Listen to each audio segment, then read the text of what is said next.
అందరికీ నమస్కారం. క్షీరసాగర మదన కార్యక్రమానికి స్వాగతం. రండి, సకల ప్రశ్నలకు సమాధానాలు పొందుకుందాం.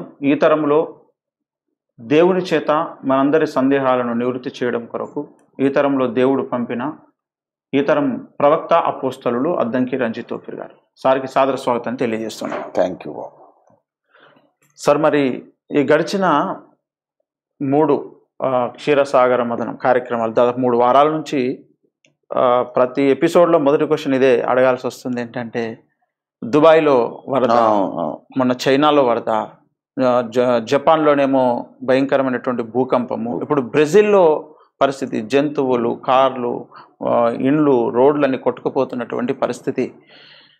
దీని పట్ల మీ స్పందన ఏంటి?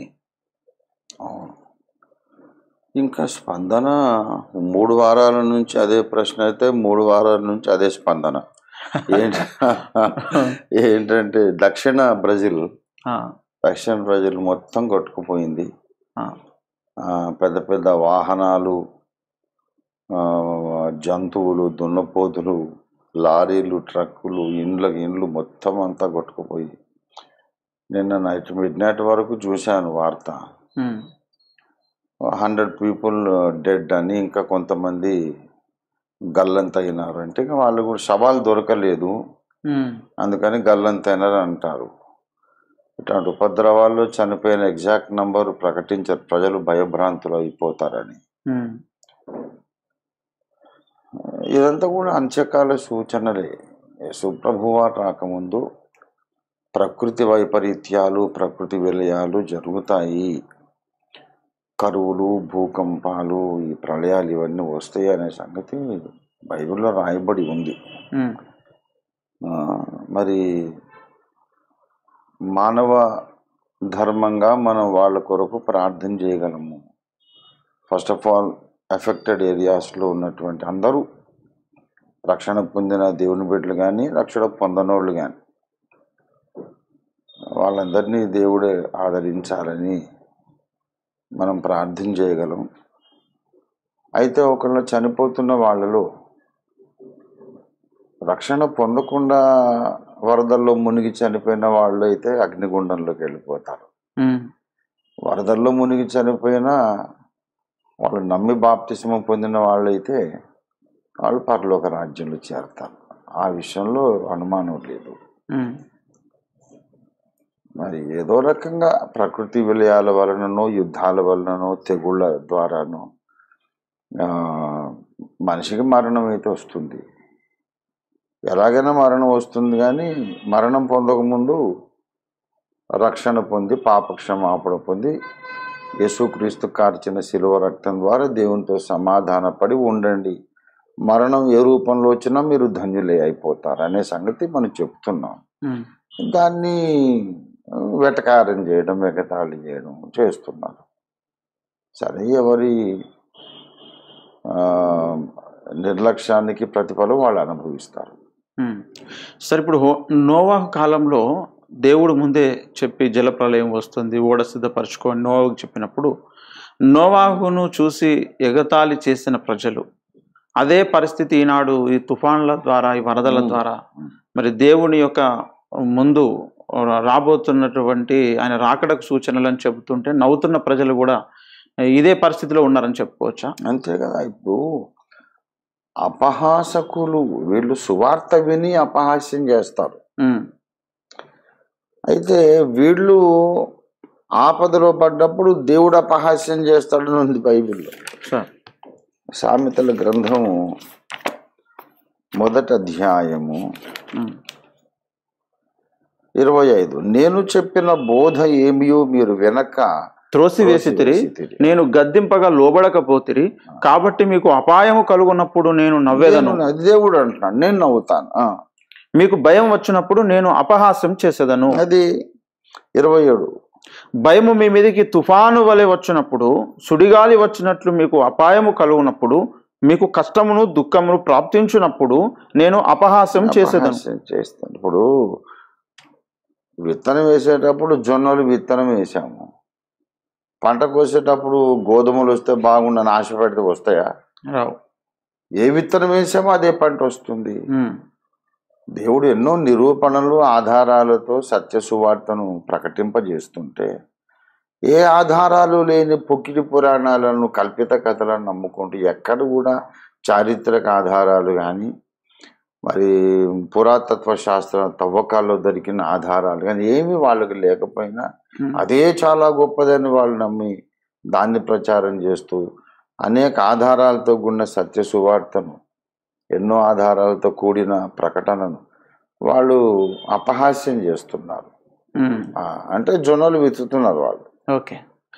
మళ్ళీ రేపు పొద్దున వీళ్ళకి ఇట్లాంటి కష్టాలు వచ్చినప్పుడు పైన దేవుడు నవ్వుతారు, భక్తులు నవ్వుతారు.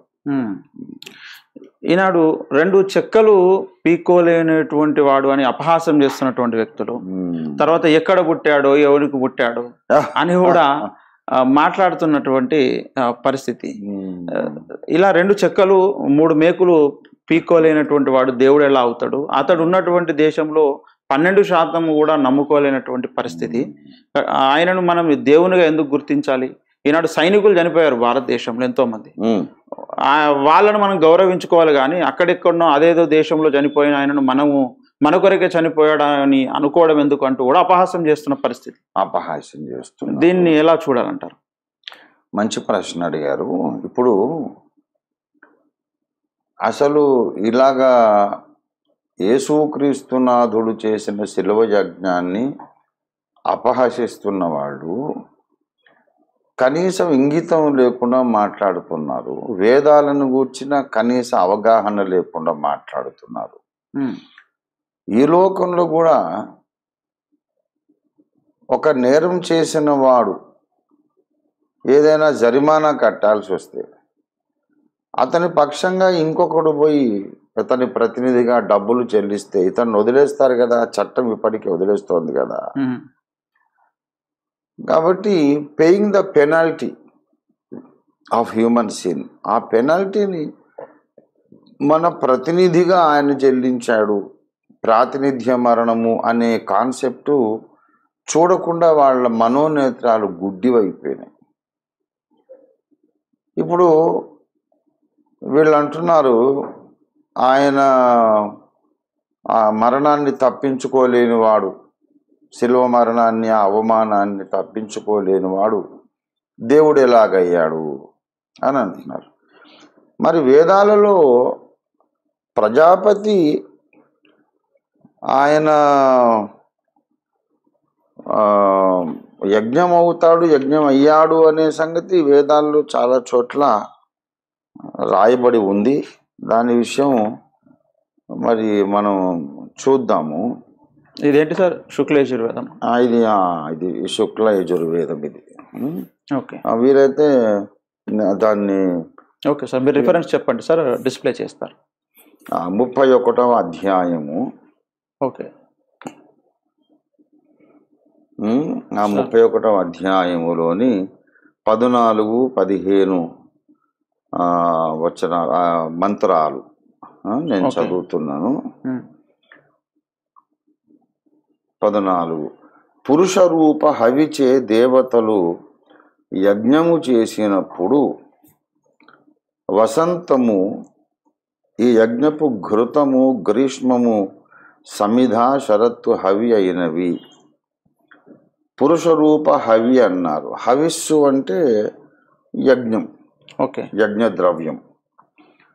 ఆ యజ్ఞద్రవ్యము పురుషుని రూపంలో ఉన్నదట. పురుష రూప హవి అన్నాడు. ఆ కింద 15వ మంత్రంలో దేవతలు యజ్ఞమును విస్తరింపజేసినప్పుడు ప్రజాపతి పురుషునే ఆలంభ్య పశువుగా బంధించినప్పుడు, ప్రజాపతి పురుషుణ్ణి దేవతలు బంధించినారట. మరి అట్లా బంధకాలు తెంపుకోలేనివాడు ప్రజాపతి ఎట్లా అయినాడని ఎందుకు అడగలేదు? ప్రజాపతి పురుషునే దేవతలు ఆలంభ్య పశువుగా బంధించినప్పుడు అప్పుడు సప్తాస్యాసన్ పరిధయ 7 పరిధులైనవి, 21 సంహితలైనవి. 16 దేవతలు యజ్ఞముననే యజ్ఞ పురుషుని యజించినారు. యజించినారంటే యజ్ఞం చేశారు. దేవతలు యజ్ఞములో యజ్ఞ పురుషుని యజించినారు. యజ్ఞ పురుషుణ్ణి దేవతలు బలి చేశారు అనే విషయం చెప్తూ ఉన్నాను. మరి అంతకంటే ఏం కావాలా? ఇంకొక మాట, 23వ అధ్యాయం శుక్ల యజుర్వేదం 17వ మంత్రాన్ని శ్రీమాన్ దాశరథి రంగాచార్యుల వారు అక్షరవాచస్పతి వారు అనువదించినారు. ఈ 17వ మంత్రం ఇవన్నీ కూడా ఆయన అనువాదమే, చతుర్వేద సంహిత. పూర్వము అగ్నియే పశువై ఉండెను. దేవతలు అగ్ని పశువుతోనే యజ్ఞము చేసినారు. అంటే మనం మేకని, గొర్రెని, మేక పొట్టేలు, ఎద్దుని వధించి, గోవుని వధించి యజ్ఞం చేసినట్టు పూర్వము అగ్నిదేవుడు ఒక పశువై ఉండెను. అగ్ని పశువుతో వారు యజ్ఞం చేశారు.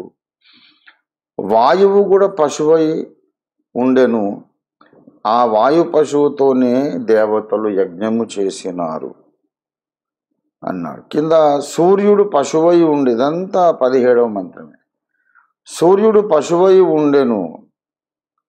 దేవతలు సూర్య పశువుతోనే యజ్ఞము చేసినారు. సూర్యుడు ద్యులోకమును జయించినాడు, అంతరిక్షమునకు అధిపతి అయినాడు. అశ్వమ, యజ్ఞమున వధించబడిన నీదే ద్యులోకమగును. ద్యులోకం అంటే దేవలోకం. నువ్వు స్వర్గలోక అధిపతి అయిపోతావు. స్వర్గలోకమే నీ సొంతం అయిపోతుంది. ఎవరి సొంతం? యజ్ఞమున వధించబడిన అశ్వానికే సొంతం అయిపోతుందట. వీళ్ళు పట్టుకుని దాన్ని బలిస్తుంటే తప్పించుకోలేని పనికిమాలిన జంతువు స్వర్గలోకాధిపతి ఎలాగవుతుంది అని ఎందుకు అడగలేదు మరి? అంటే వీళ్లకు అసలు తలకాయ లేదు, లాజిక్ లేదు. మనసు నిండా ద్వేషము నింపుకున్నప్పుడు తర్కము పనిచేయదు. మనిషికి లాజిక్ పనిచేయాలంటే ప్రీ కన్సీవ్డ్ నోషన్స్తో ఒక నెగటివ్ ఫీలింగ్స్ను స్థిరపరచుకొని ద్వేషించి వాళ్ళది కాదు అని చెప్పాలి, కాదు అని నిరూపించాలనే కరడు కట్టిన ద్వేషంతో వాడు ఆలోచిస్తే సత్యాన్ని చూడలేడు. అక్కడ పైన అంటాడు, ఇప్పుడు మరణం, ఆయన మరణం ఒక అవమానం అంటున్నారు కదా. 16వ మంత్రంలో ఏమనుందంటే 23వ అధ్యాయం 16లో, అశ్వమ, మేము నిన్ను వధించుట నీకు మరణము కాదు, నష్టము కాదు. ఎందుకంటే యజ్ఞములో మరణించుట అవమానం కాదు, నష్టం కాదు. వేదము చెబుతున్నది. ఇది శుక్ల యజుర్వేద సంహిత. నీవు దేవయాన మార్గమున దేవతలను చేరుకుందువు, అచ్చట పుణ్యవంతులుందురు. గనుక ఇన్ని విధాలుగా మరి ప్రజాపతి అనేవాడు యజ్ఞమైనాడు. వేదాల నిండా ఉన్నటువంటి సందేశం అది. నేను రాసినటువంటి హైందవ క్రైస్తవం పెద్ద పరిశోధనాత్మక గ్రంథము ఇది. ముందు తెలుగులో రాయబడింది, ఇప్పుడు హిందీలో కూడా తర్జుమా చేయబడి దీన్ని అందరికీ ప్రజలకు అందుబాటులోకి తెచ్చాము. కన్నడ భాష, తమిళ్లో కూడా ఇది వస్తూ ఉంది. దీన్ని చదవాల. చదివి నేను లేవదీసిన ప్రతి పాయింట్కు సమాధానం చెప్పాలి వాళ్ళు. ఇందులో యజ్ఞ పశువు అనేది 32వ పేజీలో ఉంది. నేను చదువుతాను చూడండి. ఇప్పుడు హైందవ క్రైస్తవంలో, ఎందుకంటే ఎవరికి వాళ్ళకు ఇది అందుబాటులో ఉన్న పుస్తకమే, కావాలంటే కొనుక్కోవచ్చు, చదువుకోవచ్చు. ఇందులో యజ్ఞ పశువు అనే దీంట్లో ఈ అధ్యాయంలో శుక్ల యజుర్వేదం 23వ అధ్యాయం 17వ మంత్రాన్ని నేను ఎత్తి చెప్పి రాశానన్నమాట. మరి అగ్ని పశువు ఏంటి, సూర్య పశువు ఏంటి? అగ్ని పశువు, సూర్య పశువు, వాయు పశువు, వాళ్లతో సృష్టికి పూర్వమే యజ్ఞము జరగడం ఏమిటి? దీని గురించి ఎందుకు మాట్లాడరు వీళ్ళు? ఎంతసేపటికి జీవాత్మ, పరమాత్మ, పునర్జన్మ, కర్మఫలం అనుభవించాలని ఇది మాట్లాడుతుంటారు. కానీ ఈ పురుష రూప హవి 15వ మంత్రంలో ఇంకోటి ఋగ్వేదము 10వ మండలం 90వ సూక్తంలోని మాటలు. తొలుత జన్మించిన వాడు ఒకడు ఉన్నాడు, ఇతడే సర్వాత్మక పురుషుడు, ఇతడు యజ్ఞ పశురూపం దాల్చి బలి అయినాడు. చూసారా? ఇది ఋగ్వేదంలో 10వ మండలము 90వ సూక్తము 15వ మంత్రం. కనుక ఈ పురుష రూప యజ్ఞ పశువును, ఈ పురుష రూప పశువును 15వ మంత్రంలో వీళ్ళు ఆర్య ఋషులు దర్శించి వేదాల్లో రాశారు. మరి అలాంటప్పుడు ఈ మేకులు బీక్కోలేని వాడు దేవుడు ఎట్లయ్యాడని అంటున్నారు కదా.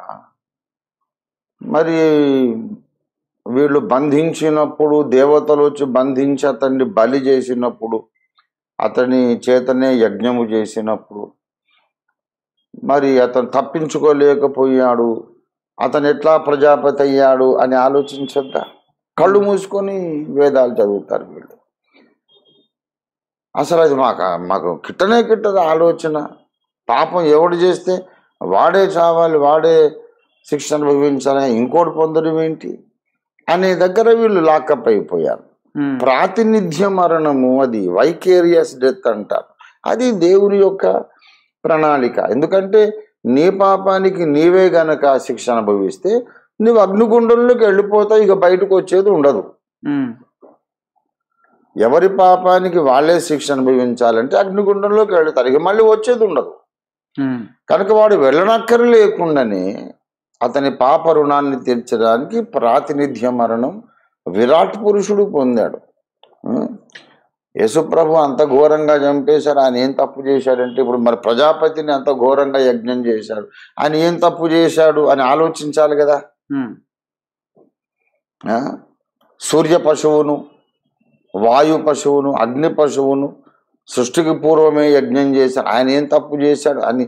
తప్పు చేస్తే యజ్ఞం చెయ్యరు, తప్పులు చేసిన వేరే వాళ్లను పాప ఫలితము నుండి రక్షించడానికి యజ్ఞం చేస్తారు. ఇది పాయింట్.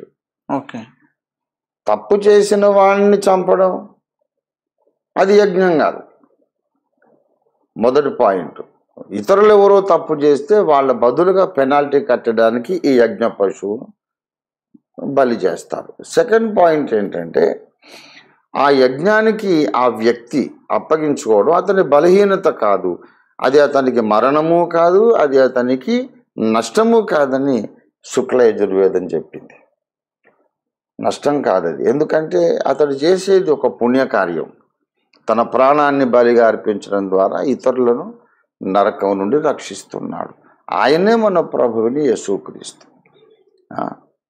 మరి పీక్కోలేనోడు దేవుడు ఎట్లయ్యాడు అని అంటే మనం ఎదురు మాట్లాడి ప్రశ్నించవచ్చు, కానీ అది నా పంధ అది కాదు. ఇంకొకళ్ళని కించపరిచి మాట్లాడడం ఎప్పుడు కూడా రంజితోఫీర్ పద్ధతి కాదు. నేను అనాలంటే అనొచ్చు. బోయవాడు కొట్టిన బాణానికి ప్రాణం అర్పించిన వాడు, ఆయన విశ్వరూపాన్ని ప్రదర్శించినటువంటి విరాట్ పురుషుడు ఎలాగవుతాడు? విశ్వరూపాన్నే ప్రదర్శించిన వాడు, సకల బ్రహ్మాండాన్ని తన నోట్లోనే యశోదకు చూపినవాడు ఒక్క బాణానికి ఎట్లా చచ్చాడు? ఒక బాణాన్ని పీక్కొని ఏసయ్య కన్నా 3 మేకులు, నీకైతే ఒకటే బాణం కదా. అది గుండెల్లో కాదు, ఎక్కడ కాదు, కడుపులో కాదు, బొటన వేలు కొట్టుకుంది. ఎలాగా? ఇప్పుడు బొటన వేలు కొడితే నీకు కొడితేనే నువ్వు చచ్చిపోవు. బొటన వేలు అంటే గాయం అవుతుంది కానీ చచ్చిపోగా. మరి అలా ప్రశ్నించవచ్చు, కానీ మేము ప్రశ్నించాం. దాంట్లో కూడా ఏదైనా అంతరార్థం ఉంటుంది, ప్రతీకాత్మకంగా సాదృశ్య రూపకంగా ఏదైనా ఉంటుంది. నేను అనుకుంటాను దేహమంతటిలో ఉన్నటువంటి ప్రధానమైనటువంటి నరము నాడి ఆ బొటన వేలులో ఉంటుంది గనక అక్కడ కొడితే ప్రాణాపాయము, ప్రాణం పోయేటప్పుడు ఆ బొటన వేలులో ఉన్న ఆ జీవనాడే స్పందించి ప్రాణాన్ని వదిలేస్తుంది అనే ఒక శాస్త్రీయమైనది ఏదైనా ఉండొచ్చు అనేది అంత గౌరవంగా నేను ఆలోచిస్తాను, తృణీకరించను. వాడిన దేవుడు బొట్టన వేలు కొడితే చచ్చిపోయాడు అని అలాగే అంత నీచత్వం మా పెద్దలు నేర్పలే. బొంగమూరు దేవదాసయ్య గారు మాకు నేర్పించారు ఏంటంటే, ఏ వ్యక్తిని కానీ ఏ మతమును కానీ ఏ ఏ డినామినేషన్ కానీ దూషించరాదు, ద్వేషించరాదు. కాబట్టి మనకు అటువంటి ఎన్నో కనబడ్డా సరే దానికి ఒక ఉదాత్తమైన భావం చెప్పుకుంటాం. అన్యమతాల్లో వాళ్ళకు కూడా, అన్యమతాల్లో కథలకు కూడా వాళ్ళేమో 3 మేకులు పీకోవడం ఏంటరా బుద్ధిహీనుడా, నేను అనేకులకు ప్రతిగా విమోచన క్రయధనముగా నా ప్రాణం పెట్టడానికే వచ్చానని చెప్పిన ఆ మహానుభావుడు, ప్రాణం ఇవ్వడానికి వచ్చాను అన్నవాడు మేకులు ఎందుకు పీక్కుంటాడు? స్వయం ఖండన కాదు. ప్రాణం పెట్టడానికే వచ్చానని తీరా ప్రాణం ఇచ్చే యజ్ఞ వేదిక మీద ఏంటి నన్ను కట్టేశారు, తీయండి మేకులు తీయండి వచ్చేయడము. అప్పుడు మరి వేద ప్రవచనం ఎలా నెరవేరుతుంది? మీ దశావతారంలో ఎవడు కూడా ఈ వేద ప్రవచనం నెరవేర్చలేదు, యజ్ఞ పశువు కాలేదు. ప్రజాపతి యజ్ఞ పశువు అయినాడని వేదం ఘోషిస్తున్నది, మేము మంత్రాలు ఎత్తి చూపిస్తున్నాం. అయినా కూడా బుద్ధిహీనంగా అలా బలైన వాడు ఎలా దేవుడు అవుతాడంటే మరి ప్రజాపతి ఎలా దేవుడు అవుతాడు? తానే యజ్ఞమైనాడని వేదం చెప్తుంది కదా. వానికి తలకాయలో వానికి మెదడుందా, లేకపోతే ఏమైనా ఆవు పేడుందా, పంది పేడుందా? మరి కాబట్టి ఇలాంటి బుద్ధిహీనులు వాళ్ళు ద్వేషంతో నింపబడి అన్యాయంగా యేసుప్రభుని అపహాస్య చేస్తున్నారు. యేసుప్రభు వారిని, ఆయన కార్చిన శిలువ రక్తాన్ని, చేసిన యజ్ఞాన్ని అపహసిస్తూ అవహేళన చేస్తున్న వీళ్ళకి ఏంటంటే ఒకటే సామెత వర్తిస్తుంది, వినాశకాలే విపరీత బుద్ధి. పోయే కాలం వచ్చినప్పుడు ఇట్లాంటి పెడబుద్ధులే పుడతాయి. కళ్ళ ముందున్న వేద సత్యాన్ని, వేద మంత్రాలను పట్టించుకోకుండా యేసు చనిపోయి లేచిన వాడిని అవహేళన చేయడం, ఇది విపరీత బుద్ధి. పోయే కాలం వచ్చింది కనుక అలా మాట్లాడుతున్నారు. ఇంకెంతసేపు అక్కడ మధ్యప్రాచ్యంలోనేమో అరబ్ ఇజ్రాయెల్ వార్స్ స్టార్ట్ అయిపోయినాయి. ఈ వరదలు ఒకటి కనబడుతూ ఉన్నాయి, కరువులు, భూకంపాలు. యేసుప్రభు చెప్పినవన్నీ జరుగుతున్నాయి. ఇలా రోజులు గడిచే కొద్దీ ఆఖరికి వీళ్ళు ఆయుష్కాలం అయిపోతుంది. ఇక్కడ కన్ను మూస్తారు, అగ్నిగుండంలో కళ్ళు తెరుస్తారు. అప్పుడు తెలుస్తుంది వీళ్ళకి సత్యం. అక్కడ పోయి కూడా అగ్నిగుండంలో కూడా సత్యం తెలుసుకుంటారో లేదా, అక్కడికి వెళ్ళి కూడా ఇది కృతయుగములోని అగ్ని లేకపోతే ఇది త్రేతాయుగపు నరకమా అని అక్కడ పరిశోధన చేస్తారేమో. బుద్ధిహీనులు పోతే పోని, నరకానికి పోతే పోని, అందులోకి వెళ్ళొద్దురా నువ్వు అని మేము సువార్త చెప్తున్నాం. వినకపోతే వాళ్ళ కర్మ వాళ్ళు అనుభవిస్తారు. Okay sir. ఈ మధ్య సార్ కృష్ణుని యొక్క శరీరం దొరికిందంటూ సోషల్ మీడియాలో, యూట్యూబ్, ఫేస్బుక్లో వీడియోస్, ఫొటోస్ చక్కర్లు కొడతా ఉన్నాయి. దీనిపై మీరు ఏమంటారు సార్? నిజంగా దొరికే అవకాశం? ఇది ఈ ఆర్ఎస్ఎస్ వాళ్ళు కొంతమందిని ఈ ఫోటోషాప్లో బొమ్మలు క్రియేట్ చేసే వాళ్ళని చాలా కొన్ని వేల మందిని వాళ్ళు రిక్రూట్ చేసుకొని వాళ్ళకు నెలకు 50,000 ఎంతో జీతం ఇచ్చి ఇక మీరు ఇదే ప్రచారం చేయండి, మన ధర్మం గొప్పది, మన ధర్మం సత్యము, అక్కడ ఆధారాలు దొరికినాయి, ఇక్కడ ఆధారాలు దొరికినాయి అని బొమ్మలు క్రియేట్ చేసి సిగ్గు శరం లేకుండా ఈ అబద్ధాలు ప్రచారం చేయడానికి వీళ్లకు జీతాలు ఇచ్చి అపాయింట్ చేశారు. కొంతమంది ఏమో మేము క్రైస్తవులుగా ఉండి మేము ఇప్పుడు వెనక్కి వచ్చేసాము, గర్వాపసి వచ్చేసాము అని చెప్తున్నాను. అవును, క్రైస్తవులుగా ఉన్నప్పుడు మీరు ఏ చర్చి మెంబర్స్, ఎప్పుడు బాప్తిస్మమైంది అని అంటే సమాధానం లేదు. అంత సిగ్గు విడిచి అబద్ధాలు చెబుతుంటారు క్రైస్తవులు గారు, ఏం గారు. ఇప్పుడు మీరు నేను ఉన్నట్టు దేవుని కొరకు ప్రతిష్ఠితులై వాళ్ళు అంత సమర్పణ కలిగి రోషంతో ఆసక్తితో బ్రతికిన బ్రతుకులు వాళ్ళవి. మేము ఒకప్పుడు క్రైస్తవులు అంటే ఎప్పుడు క్రైస్తవుడు వాడు? రక్షణ ఎప్పుడు పొందాడు? బాప్తిసం ఎప్పుడు పొందాడు? పరిశుద్ధాత్మ ఎప్పుడు పొందాడు? ఏ చర్చికి వెళ్ళాడు? ఎన్నేళ్ళు క్రైస్తవ జీవితం జీవించాడు? వాడి ద్వారా ఎంతమంది సత్యాన్ని తెలుసుకున్నారు? వాడు బ్రతికెంత, వాడెంత? మేము క్రైస్తవులము, రివర్స్ లో మళ్ళీ మేము కన్వర్ట్ అయ్యామని చెప్తారు. అంత పచ్చబద్ధాలు. వీళ్ళు ఎంత సిగ్గు విడిచిన అబద్ధికులో, సిగ్గు శరం వదిలేసి నీతి నియమాలకు నీళ్లు వదిలేసి ఎంత పచ్చి అబద్ధాలు, అసలు మొత్తం బట్టలు తిప్పుకొని తైతక్కలాడినట్టు ఎంత అబద్ధాలు వీళ్ళు చెప్తారనే దానికి మచ్చుతునక శ్రీకృష్ణుల వారి శరీరం దొరకడం మచ్చుతునక. అది మహాభారతం గురించి మన ఆధారం చూడాలి. ఇదొక్కటి చూస్తే లాస్ట్ టైం ఒకసారి 2 వారాల క్రితం మీరు అడిగారు. అవును సార్. మరి అంటే నా దగ్గర మళ్ళీ నా లైబ్రరీలోనికి పోయి అవి తీసుకురావాలి, టైం లేదు పాపం. తర్వాత చూపిస్తానన్నా నేను వాళ్ళు తీసుకొచ్చాను. ఇది పిలక గణపతి శాస్త్రి గారి అనువాదము మహాభారతం. ఇందులో స్పష్టంగా రాయబడి ఉంది. ఒకవేళ అవకాశం ఉంటే స్క్రీన్లో చూపించండి. ఓకే.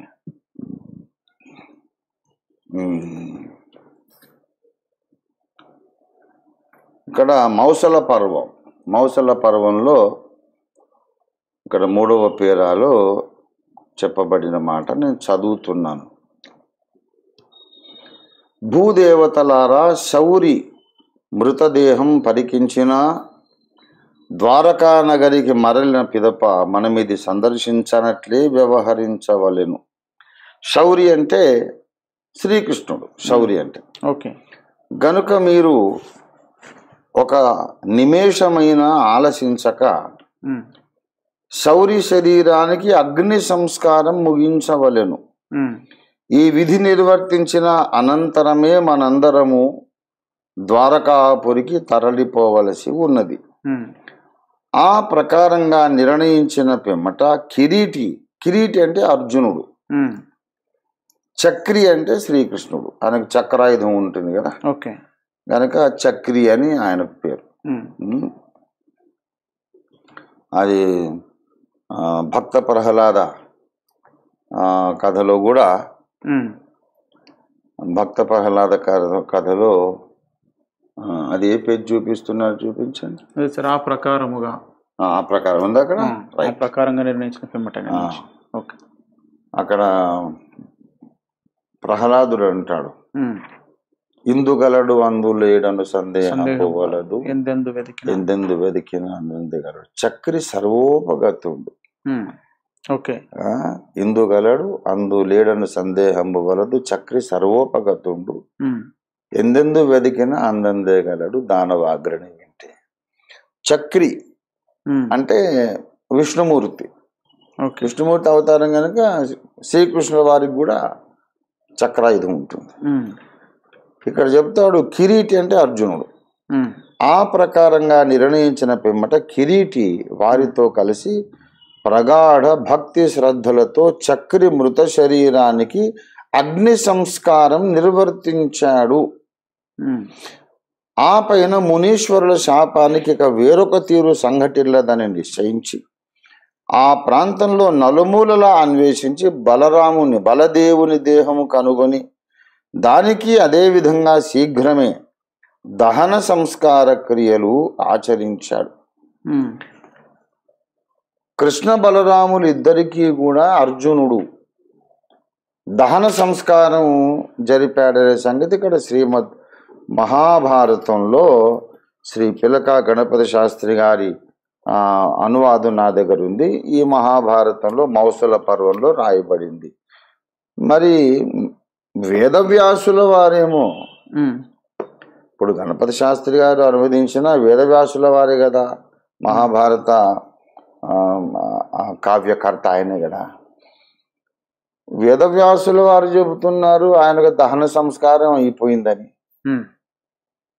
మరి ఇప్పుడేమో ఆయన శరీరం దొరికిందని ఒక బాడీని ఒక పెట్టెలో పెట్టి సముద్ర గర్భంలో దొరికింది. వీరికి సిగ్గుశరం ఉందాడు, మనిషికి పుట్టాడు. అసలు ఏంటా ప్రచారం?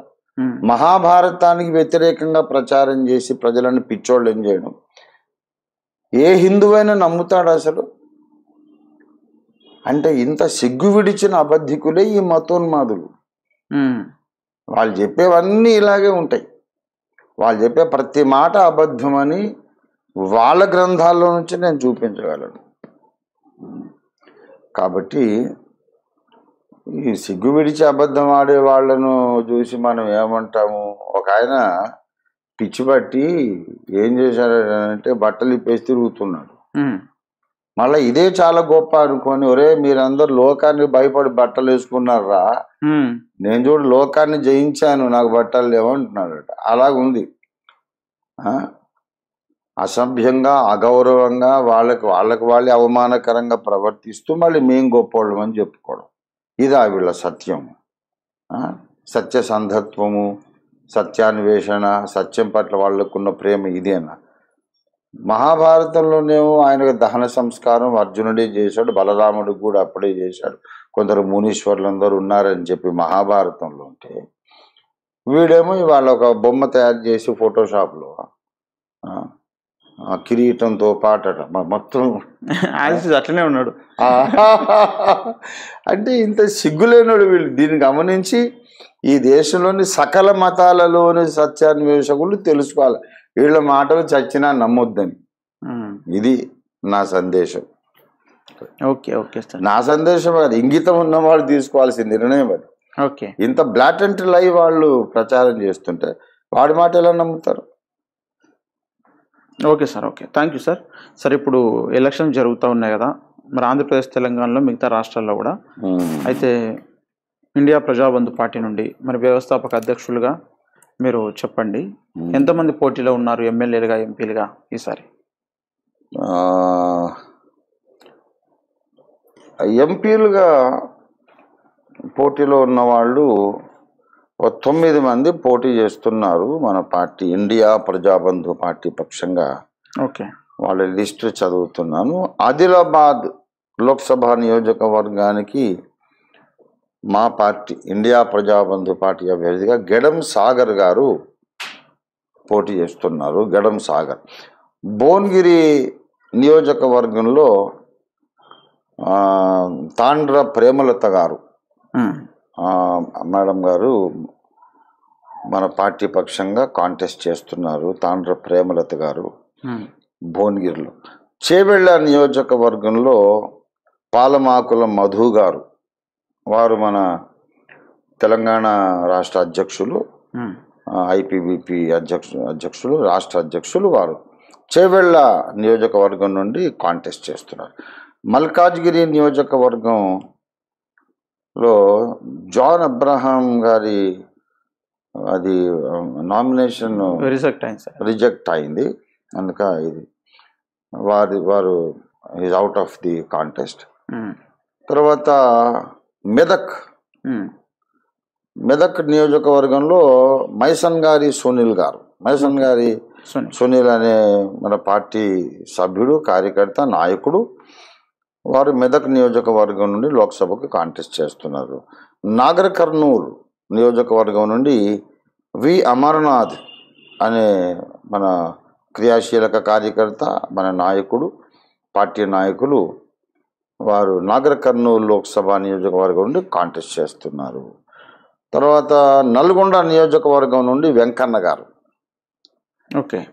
తర్వాత యాక్సెప్ట్ అయింది సార్ నల్గొండ. వెంకన్న గారిది కూడా యాక్సెప్ట్ కాలేదు. రైట్. ఆయన ఏదో ఒక చిన్న సంతకం ఒక దగ్గర డేట్ మర్చిపోయారు. వారి వెంకన్న కూడా దురదృష్టవశాత్తు రిజెక్ట్ అయిపోయింది. జాన్ అబ్రహం గారిది రిజెక్ట్ అయిపోయింది. నిజామాబాద్ నియోజకవర్గం నుండి మొగిలి రాజకుమార్ గారు, వారిది యాక్సెప్ట్ అయింది. ఫైనల్ స్క్రూటినీలో కూడా మిగతా వాళ్ళందరూ కూడా, అంటే 7 అయితే ఖరారు అయిపోయింది. నిజామాబాద్ నుండి మొగిలి రాజకుమార్ గారు, జహీరాబాద్ నుండి బాబు దుర్గయ్య గారు, వీళ్ళందరూ కూడా ఎంపీ స్థానాలకు పోటీ చేస్తూ ఉన్నారు. 7 సార్. ఆదిలాబాద్, చేవెళ్ళ, మెదక్, నాగర్ కర్నూలు, నిజామాబాద్, జహీరాబాద్. ఆదిలాబాద్, చేవెళ్ళ, మెదక్, నాగర్ కర్నూలు, నిజామాబాద్, జహీరాబాద్, ఈ 6. తర్వాత ఏపీ నుండి సార్, ఏపీ నుండి 3 ఉన్నారు. ఏపీ నుండి 3 ఎంపీలు కాంటెస్ట్ చేస్తున్నారు. తెలంగాణలోనేమో 6 ఎంపీలు కాంటెస్ట్ చేస్తున్నారు. మరి ఇది ప్రజలకు మనం ప్రకటించడానికి మనకు మంచి గెలుపు అవకాశాలు ఉన్నటువంటి నియోజకవర్గాలు. పాడేరు నియోజకవర్గంలో కె జోసెఫ్ గారు, వారు అసెంబ్లీకి పోటీ చేస్తున్నారు. పాణ్యం నియోజకవర్గం నుండి మల్లపు రాజు గారు అసెంబ్లీకి, ఏపీ అసెంబ్లీకి కాంటెస్ట్ చేస్తున్నారు. మరి తర్వాత కొండుమూరు నియోజకవర్గం ఎమ్మెల్యేగా మల్లపు రాజు గారు వారు కాంటెస్ట్ చేస్తున్నారు. రేపల్లి నియోజకవర్గం ఎం సదాశివరావు గారు ఎమ్మెల్యేగా కాంటెస్ట్ చేస్తున్నారు. తర్వాత పెద్దాపురం నియోజకవర్గంలో కె రామ్మోహన్ రావు గారు వారు ఎమ్మెల్యేగా కాంటెస్ట్ చేస్తున్నారు. రాజానగరంలో జాషువా గారు ఎమ్మెల్యేగా కాంటెస్ట్ చేస్తున్నారు. నందికొట్కూరు నియోజకవర్గంలో పి నాగరాజు గారు ఎమ్మెల్యేగా కాంటెస్ట్ చేస్తున్నారు. ఇది ఆంధ్రప్రదేశ్ అసెంబ్లీ కొరకైన ఇండియా ప్రజాబంధు పార్టీ అభ్యర్థుల లిస్టు. ఇకపోతే ముగ్గురు ఎంపీలుగా కూడా కాంటెస్ట్ చేస్తున్నారు. అరకు ఎంపీ నిరీక్షణ్ గారు కాంటెస్ట్ చేస్తున్నారు. ఎంపీగా నిరీక్షణ్ గారు కాంటెస్ట్ చేస్తున్నారు. బాపట్ల నియోజకవర్గానికి సదాశివరావు గారు అసెంబ్లీకి అటు ఎంపీకి కూడా వారు వేశారు. వారి నామినేషన్లు యాక్సెప్ట్ చేయబడ్డాయి. విశాఖపట్నం నియోజకవర్గం ఎంపీగా ఏ విజయభాస్కర్ గారు ఐపీవీపీ సీనియర్ నాయకులు వైస్ ప్రెసిడెంట్ గారు వారు నామినేషన్ వేశారు, యాక్సెప్ట్ చేయబడ్డారు. సో ఈ 3 లోక్సభ నియోజకవర్గాలు తర్వాత 7 అసెంబ్లీ నియోజకవర్గాల్లో ఏపీలో పోటీ చేస్తున్నాము. ఇంకా ఇవి కాక ఇంకా మనము పంజాబ్లో కుల్దీప్ సింగ్ గారు పోటీ చేస్తున్నారు. వాళ్ళకు కొంచెం టైం ఉంది కదా, లాస్ట్ ఇంకా టైం ఉన్నది కనుక మేబీ వచ్చే వారం మళ్ళీ నార్త్లో ఎక్కడెక్కడైతే మన వాళ్ళు పోటీ చేస్తున్నారు. ఇప్పుడు భువనేశ్వర్ ఉన్నది. భువనేశ్వర్లో మన పార్టీ అభ్యర్థి ఆ రాష్ట్ర అధ్యక్షులు పల్లబ్లిమా గారు పోటీ చేస్తున్నారు భువనేశ్వర్లో. ఇలా నార్త్లో కూడా అనేక స్థలాల్లో మన వాళ్ళు పోటీ చేస్తున్నారు. సో ఫైనల్ లిస్ట్ మళ్ళీ నార్త్ను కూడా కలుపుకొని నేను వచ్చే వారం మళ్ళీ చెప్తాను క్లియర్గా. Okay sir. ఓకే సార్, మరి ఈ 2 ప్రాంతాలలో 2 తెలుగు రాష్ట్రాలలో ఉన్నటువంటి మరి ప్రజానికానికి మీరు ఈ యొక్క అభ్యర్థుల పక్షంగా మీరేం తెలియజేస్తారు? ఇంకా పార్టీ అధ్యక్షునిగా వ్యవస్థాపకునిగా నేను ఇంకేం చెప్పగలను?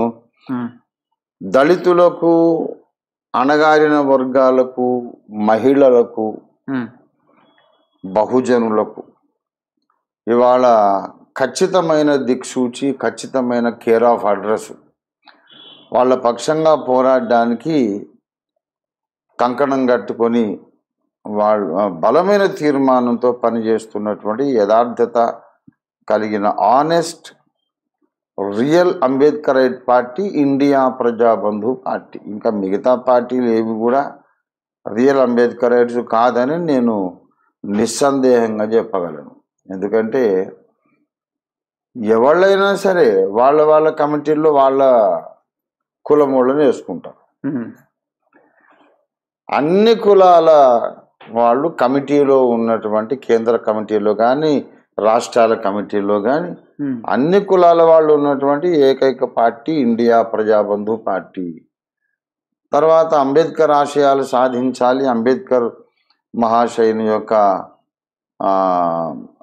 ఆయన మార్గనిర్దేశకత్వంలో ఆయన ఏది చెబితే అది చేయాలి అనే తీవ్రమైన ఒక అంకిత భావంతో 100ల కొద్ది కులాంతర వివాహాలు జరిపినటువంటి నాయకుడు కలిగిన ఏకైక పార్టీ ఇండియా ప్రజాబంధు పార్టీ. అసలు first of all demolish this bloody cost system అన్నారు బాబాసాహెబ్. మరి ఇప్పుడు ఇండియా ప్రజాబంధు పార్టీ వ్యవస్థాపక అధ్యక్షులు హీఈస్ అ కాస్ట్లెస్ ఇండియన్.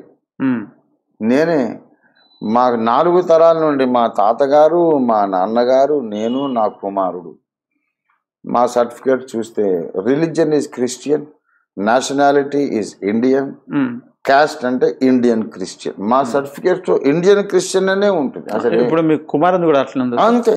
అంటే క్రిస్టియన్ కాదేమో కదా, వాడు స్కూల్లో చేర్పించినప్పుడు మేము అలా చిన్నతనంలో. వాడు పెద్దవాడు అయిన తర్వాత దేవుడు నమ్మకం లేదు అంటున్నాడు, అది వేరే విషయం. ఓకే, అప్పుడు కూడా క్యాస్ట్లెస్ గానే ఉన్నాడు. ఇప్పుడు క్యాస్ట్లెస్. ఇప్పుడు దేవుడిని అసలు దేవుడినే నమ్మనప్పుడు అప్పుడు మరి కాస్ట్ అర్జెంట్గా ఎక్కడి నుంచి వస్తుంది? తాతకు లేని కాస్ట్. స్టిల్ కాస్ట్లెస్ ఇండియన్, కులరహిత ఇండియన్ వాడు. ఓకే, కాబట్టి అసలు కులరహిత భారతదేశాన్ని నిర్మించాలని బాబాసాహెబ్ కలలు కంటే ఉమ్, కులరహిత నాయకుడు కలిగినటువంటి ఏకైక పార్టీ ఇండియా ప్రజాబంధు పార్టీ. ఉమ్, తర్వాత ఆచరణలో మేము చేసాం. మేము ఎక్కడ ఇళ్ళు కట్టుకోలేదు, ఇళ్ళు కొనుక్కోలేదు, మాకు ఎక్కడ ఆస్తిపాస్తులు సంపాదించుకోలేదు. ప్రజాసేవలో 45 సంవత్సరాలు ఉన్న తర్వాత ఉమ్, మరి ఇంతకుముందు రాధా మనోహర్ దాస్ గారు ఒక వీడియోలో ప్రశ్నించాడు, సొంత ఇల్లు లేని, సొంత కారు లేని పాస్టర్ ఎక్కడున్నాడో చూపించండి అని అంటే ఆయన కళ్ళు గుడ్డి అయిపోయినాయి. నేనే ఉన్నానుగా, ఉమ్, ఉమ్, నాకు సొంత ఇల్లు లేదు, సొంత కారు లేదు, అద్దె ఇంట్లో ఉంటున్నాను, నా శిష్యుడు ఇచ్చిన కారు నడిపించుకుంటున్నాను, అది నా పేరు మీద లేదు, అది నా శిష్యుడిది. కనుక నిస్వార్థమైన సేవకులు నేను ఒక్కడే చాలా మంది ఉన్నారు. ఉమ్, ఉమ్, కనుక మరి వచ్చిన డబ్బులన్నీ ఏం చేశారు ఉమ్, అని అంటే పేదలకు సహాయం చేశాము, కులాంతర వివాహాలు జరిపించాం. ఉమ్, కాబట్టి సిద్ధాంత రీత్యా మన ట్రాక్ రికార్డును బట్టి సార్ ఈ దేశంలోని బహుజనులకు, అణగారిన వర్గాలకు ఉన్నటువంటి ఏకైక కేర్ ఆఫ్ అడ్రస్ వాళ్ళ సొంత ఇంటి పార్టీ, వాళ్ళ సొంత పార్టీగా నిలబడగలిగింది ఓన్లీ ఇండియా ప్రజాబంధు పార్టీ. ఇప్పుడు రేపు కాంగ్రెస్ గెలిచినా, ఇండియా కూటమి గెలిచినా, బీజేపీ గెలిచినా, ఎవరు గెలిచినా క్రైస్తవుల మీద దాడులైతే ఆగవు. ఉమ్, మరి గ్రాహం స్టెయిన్స్ గారిని అంత దారుణంగా అతని 2 కుమారులను కూడా సజీవ దహనం చేసినప్పుడు కాంగ్రెస్ హయామే కదా. అవును, అతనికి ఎట్లాంటి తీవ్రమైన శిక్ష విధించబడలేదు. అసలు వెంటనే దాడి చేసినటువంటి వారు ఎన్నో సంవత్సరాలు దానికి పెద్ద సాగదీసి డిలే టాక్టిక్స్ తో దాని మీద విచారణే కొన్ని ఏళ్ళు జరిగింది. ఉమ్, కాబట్టి ఆ విధంగా ఎన్నో అకృత్యాలు, చర్చల మీద దాడులు, పాస్టర్లను చంపడాలు కాంగ్రెస్ హయాంలో కూడా జరిగినాయి, బీజేపీ హయాంలో ఎక్కువైనాయి అంతే. ఉమ్, అంతేగాని అసలు జరగలేదని కాదు. కాబట్టి సమాజంలో ఉన్నటువంటి మనువాదానికి కరెక్ట్ జవాబు, పరిష్కారం ఓన్లీ ఇండియా ప్రజాబంధు పార్టీ ఇవ్వగలరు. ఓకే, చేత అందరూ తప్పకుండా మా అభ్యర్థులకు అన్ని కులాలలో న్యాయాన్ని ప్రేమించేవాళ్ళు, సత్యాన్ని ప్రేమించేవాళ్ళు, యథార్థవంతులు ఖచ్చితంగా ఐపీబీపీ అభ్యర్థులకు మీరు ఓటేసి గెలిపించాల్సిందిగా నా విజ్ఞప్తి.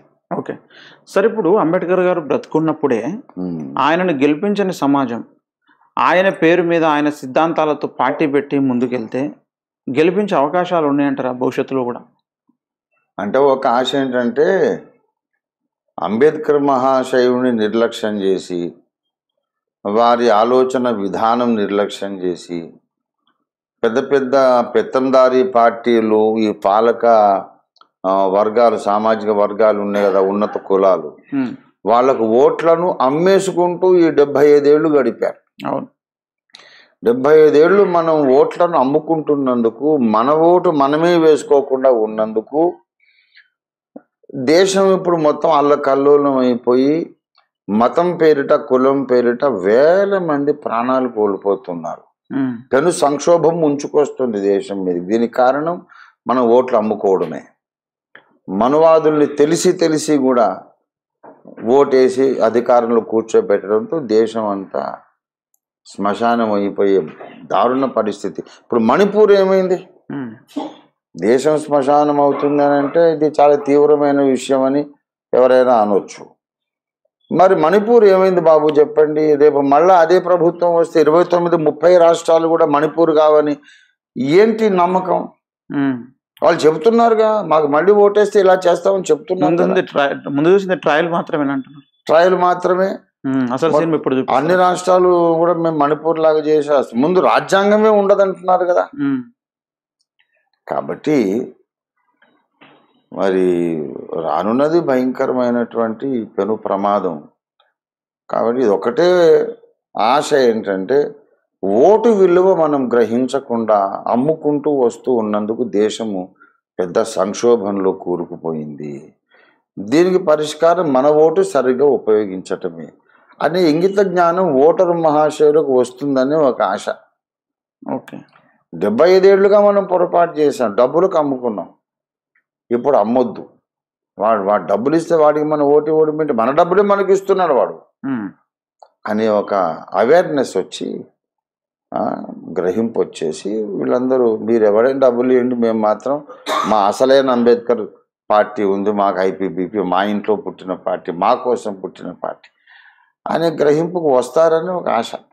ఓకే ఓకే సార్, మంచిది. ఇంకా అమెరికా నుండి వేమన గారు ఒక ప్రశ్నలు పంపించారు, 2 ప్రశ్నలు పంపించారు. ఆత్మల సంపాదన, నశించు ఆత్మలు అను పదాలను ఇంగ్లీష్లో soul winning and perishing souls అంటాము, కానీ స్పిరిట్ విన్నింగ్, పెర్షింగ్ స్పిరిట్స్ అని ఎందుకు అనము? అలాగే 1 పేతురు 2:11లో ఆత్మకు విరోధముగా అన్న వచనములోని ఆత్మని ఇంగ్లీష్ బైబిల్లో సోల్ అని ట్రాన్స్లేట్ చేశారు. ఎందుకు అలా ట్రాన్స్లేట్ చేశారో వివరించగలరు? ఏం లేదు, వివరించేది ఏం లేదు,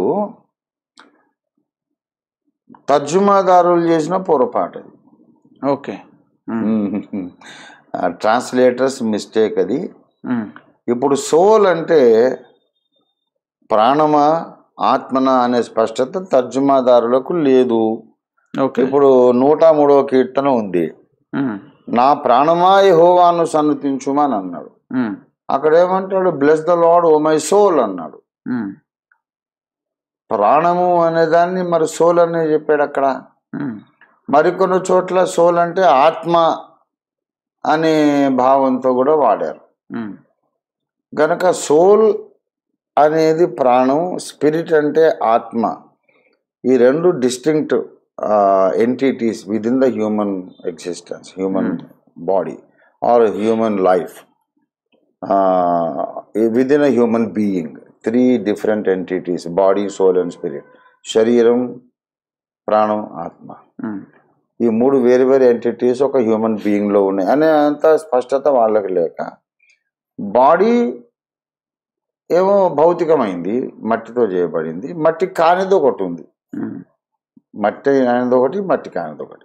ఆ మట్టి కాని దాని లోపల మరి సోల్ వేరు, స్పిరిట్ వేరు. మట్టి కానిది నాన్ ఫిజికల్ మెటీరియల్ లోపల 2 భాగాలు ఉన్నాయనే స్పష్టత వాళ్ళకి లేక, ఇక శరీరం కానిదల్లా ఏదైనా ఒకటేగా, సోల్ అయినా స్పిరిట్ అయినా ఒకటే అని వాళ్ళు అలా తర్జుమా చేశారు. కొన్నిసార్లు తప్పనిసరి పరిస్థితుల్లో వాళ్ళు ప్రాణాన్ని సోల్ అని అనాల్సి వచ్చింది 103వ కీర్తన.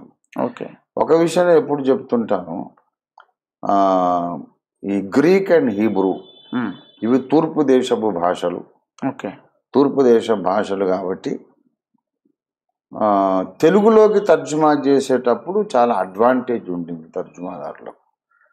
ఇంగ్లీష్లోకి తర్జుమా చేసేటప్పుడు సరైనటువంటి తర్జుమా జరగలేదు, దొరకక. ఇంగ్లీష్ ట్రాన్స్లేషన్స్ స్టాండర్డ్ కాదు, స్టాండర్డ్ ట్రాన్స్లేషన్ తెలుగు మాత్రమే అని 100ల సార్లు మన ప్రసంగ పరిచయలో మనం చెప్పాం. యెహోవా ఉత్తముడని రుచి చూచి తెలుసుకొనుడి అంటే taste and see that the Lord is good అంటాడు. ద లార్డ్ ఈజ్ గుడ్ ఏంటి? గుడ్ అంటే మంచి. ఉత్తముడు వేరు, మంచి వేరు కదా. మంచి అని అంటే మంచి వాళ్ళు చాలా మంది ఉండొచ్చు, అందరికంటే ఎక్కువ మంచివాడు ఉత్తముడు. ఇంతకంటే మంచి అనేది ఊహించలేం, అన్నంత మంచివాడు ఉత్తముడు. The best among the best, top most level of goodness, అది ఉత్తమత్వం. మరి చక్కటి మాట తెలుగులో వచ్చింది, యెహోవా ఉత్తముడు అని. వాళ్ళేమో ద లార్డ్ ఈజ్ గుడ్ అంటే, గుడ్ అంటే చాలా మంది గుడ్, ఎందరో గుడ్ పీపుల్ ఉన్నారు. బైబిల్లో యోసేపు నీతిమంతుడు, నోవహు నీతిమంతుడు, అందరు నీతిమంతుడేగా.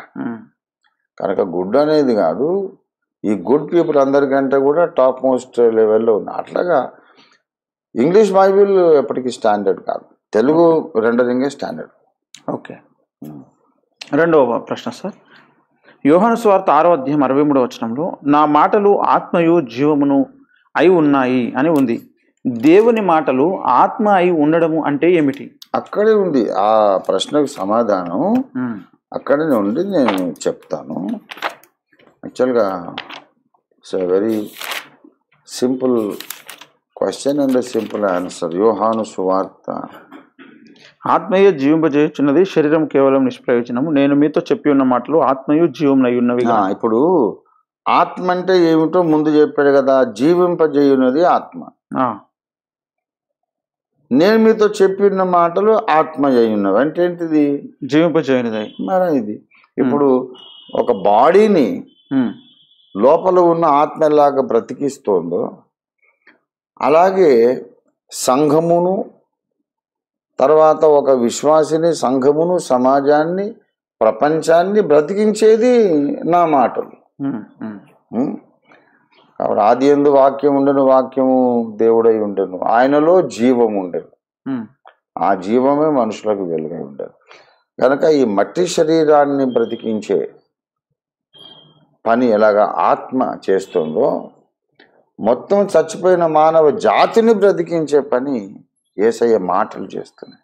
ఓకే. యేసయ్య మాటలు ఆత్మగా, మానవ జాతే చచ్చిపోయింది కదా, యేసయ్య మాటలే ఆత్మగా వచ్చి చచ్చిపోయిన మానవ జాతిని బ్రతికిస్తున్నది. ఒక బాడీలో స్పిరిట్ చేసే డ్యూటీ మొత్తం హ్యూమన్ సొసైటీలో నా వర్డ్స్ చేస్తా ఉన్నాయి అని చెప్తున్నాడు. ఓకే. అప్పుడు అంటే పరిశుద్ధాత్మ పని మాటలు కూడా చేసినప్పుడు మళ్ళీ ఆత్మకున్నటువంటి ప్రత్యేకత ఏంటి?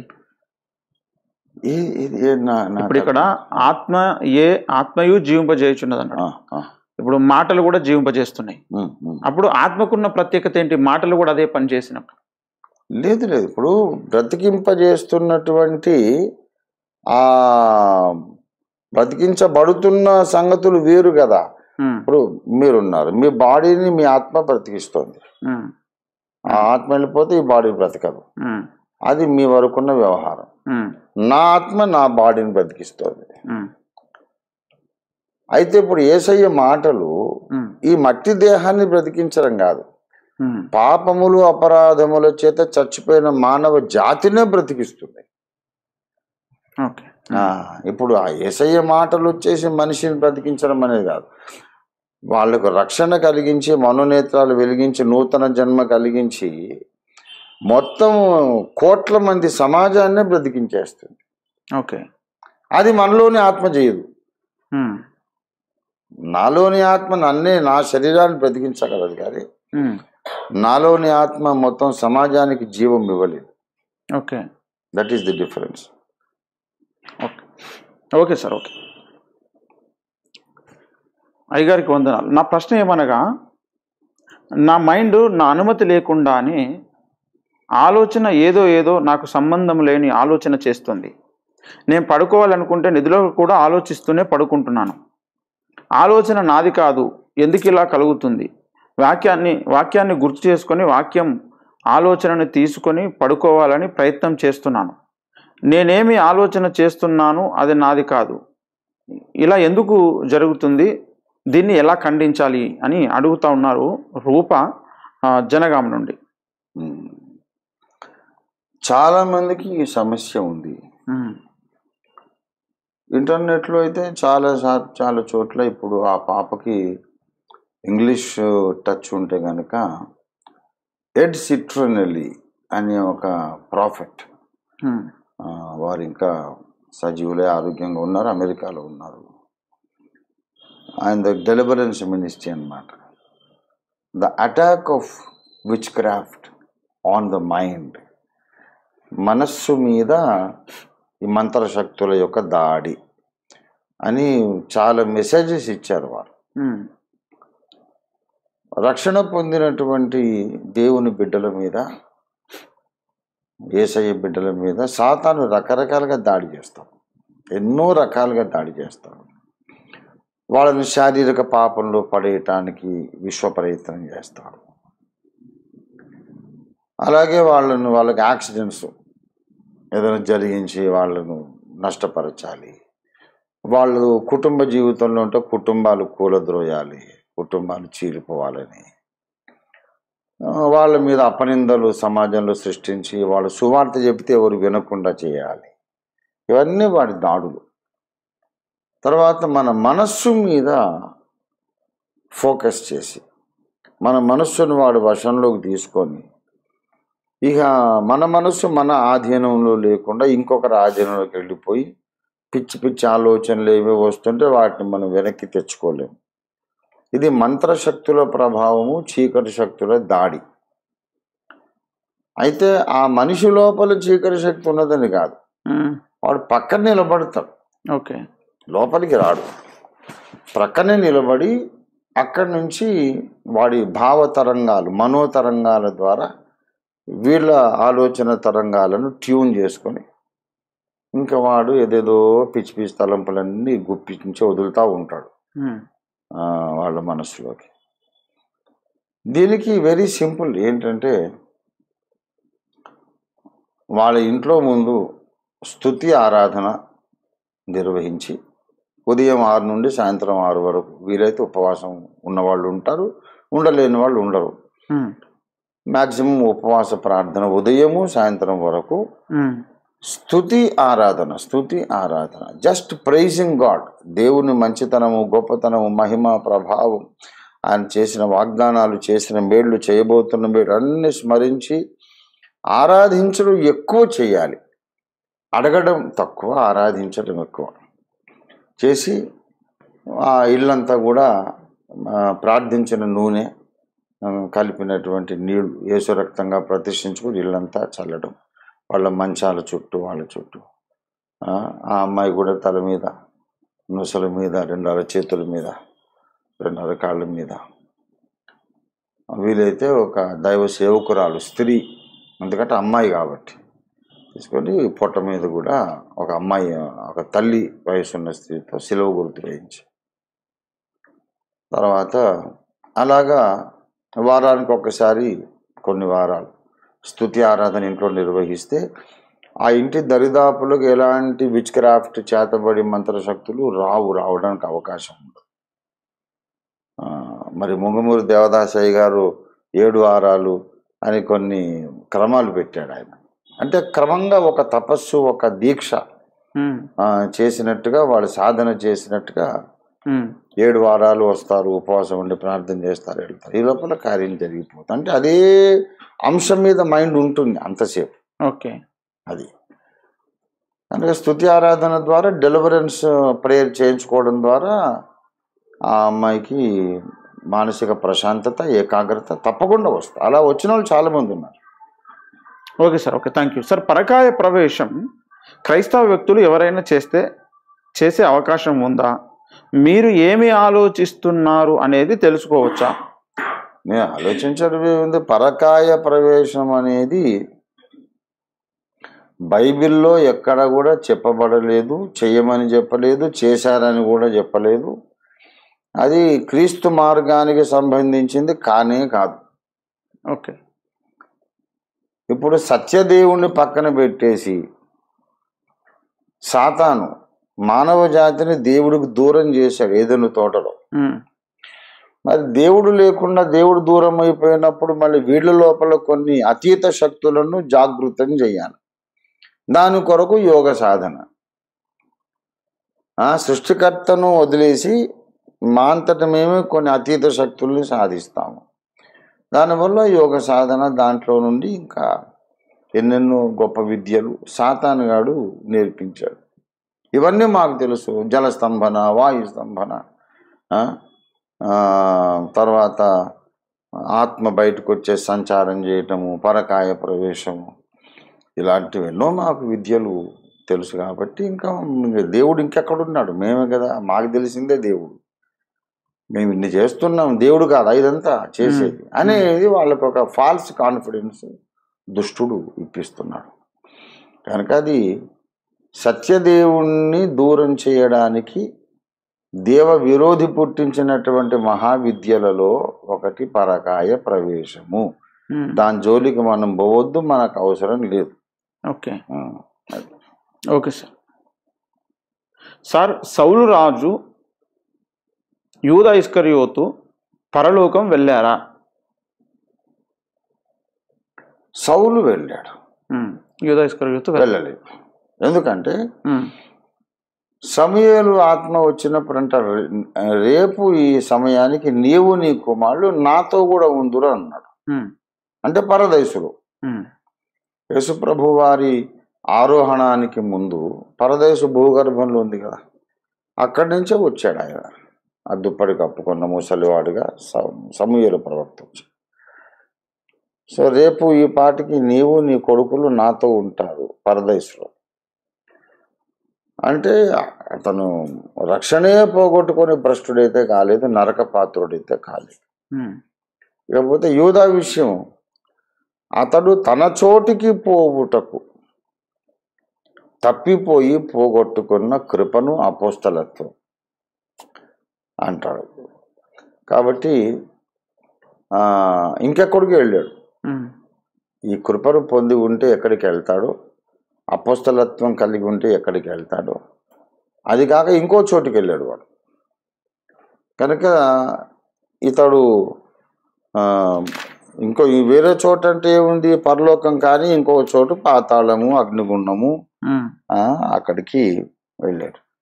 అపోస్తలుల కార్యాలు 1:25 చూడండి సార్. అపోస్తలుల కార్యాలు 1:25. ఇది కొత్త బైబిల్ ఉన్నట్టుంది. కొత్తది ఉంది సార్. కొంచెం పేజెస్ నలిగితే త్వరగా రెఫరెన్స్ తెలుసు సార్. అపోస్తలుల కార్యం 1:25 సార్. తన చోటికి పోవుటకు యూదా తప్పిపోయి పోగొట్టుకున్న ఈ పరిచర్యలోను అపోస్తలత్వంలోను పాలు పొందుటకు వీరిద్దరిలో నీవు ఏర్పరచుకున్న వానిని కనబరచుమని. యూదా తప్పిపోయి పోగొట్టుకున్నాడట. ఈ పరిచర్యను అపోస్తలత్వాన్ని పోగొట్టుకున్నాడు. ఎందుకు పోగొట్టుకున్నాడు? తన చోటికి పోగుటకు. అంటే అపోస్తలత్వంలో ఉంటే ఏ గమ్యానికి చేరతాడో ఆ గమ్యం కాక వేరే గమ్యానికి వెళ్ళిపోయాడు. అది నరకం. అందుకే అసలు ఆ మనుషులు పుట్టకపోతే బాగుండన్నాడు యేసయ్య. వాడి పరిస్థితి బహుఘోరం. నరకంలో తీవ్రత ఎక్కువ ఉంటుంది. ఇంకోటి ఏంటంటే వాడు పశ్చాత్తాపము, నిత్యత్వం అంతా ఉంటుంది వాడికి. అయ్యో నేను ఎంత తప్పు చేశాను అన్యాయంగా. ఊరు పేరు లేనోడిని నన్ను తీసుకొచ్చి అందరూ 10 మంది నమస్కారం సార్ అనే స్థితికి నన్ను తెచ్చిన ఆయన నాకు ఏ ద్రోహం చేయని వాడిని ఎలాగ అప్పగించేశాను, తప్పు కదా, నాకు ఏమైంది, నాకు దయ్యం పట్టిందా, ఏమైందని వాడు ఏడ్చుకుంటూనే ఉంటాడు. నరకానికి పోయినోడు ఎవడు నవ్వేది ఉండదు. ఇంకా నాకు ఏడుపే ఏడుపు. సరే, ఓకే సార్.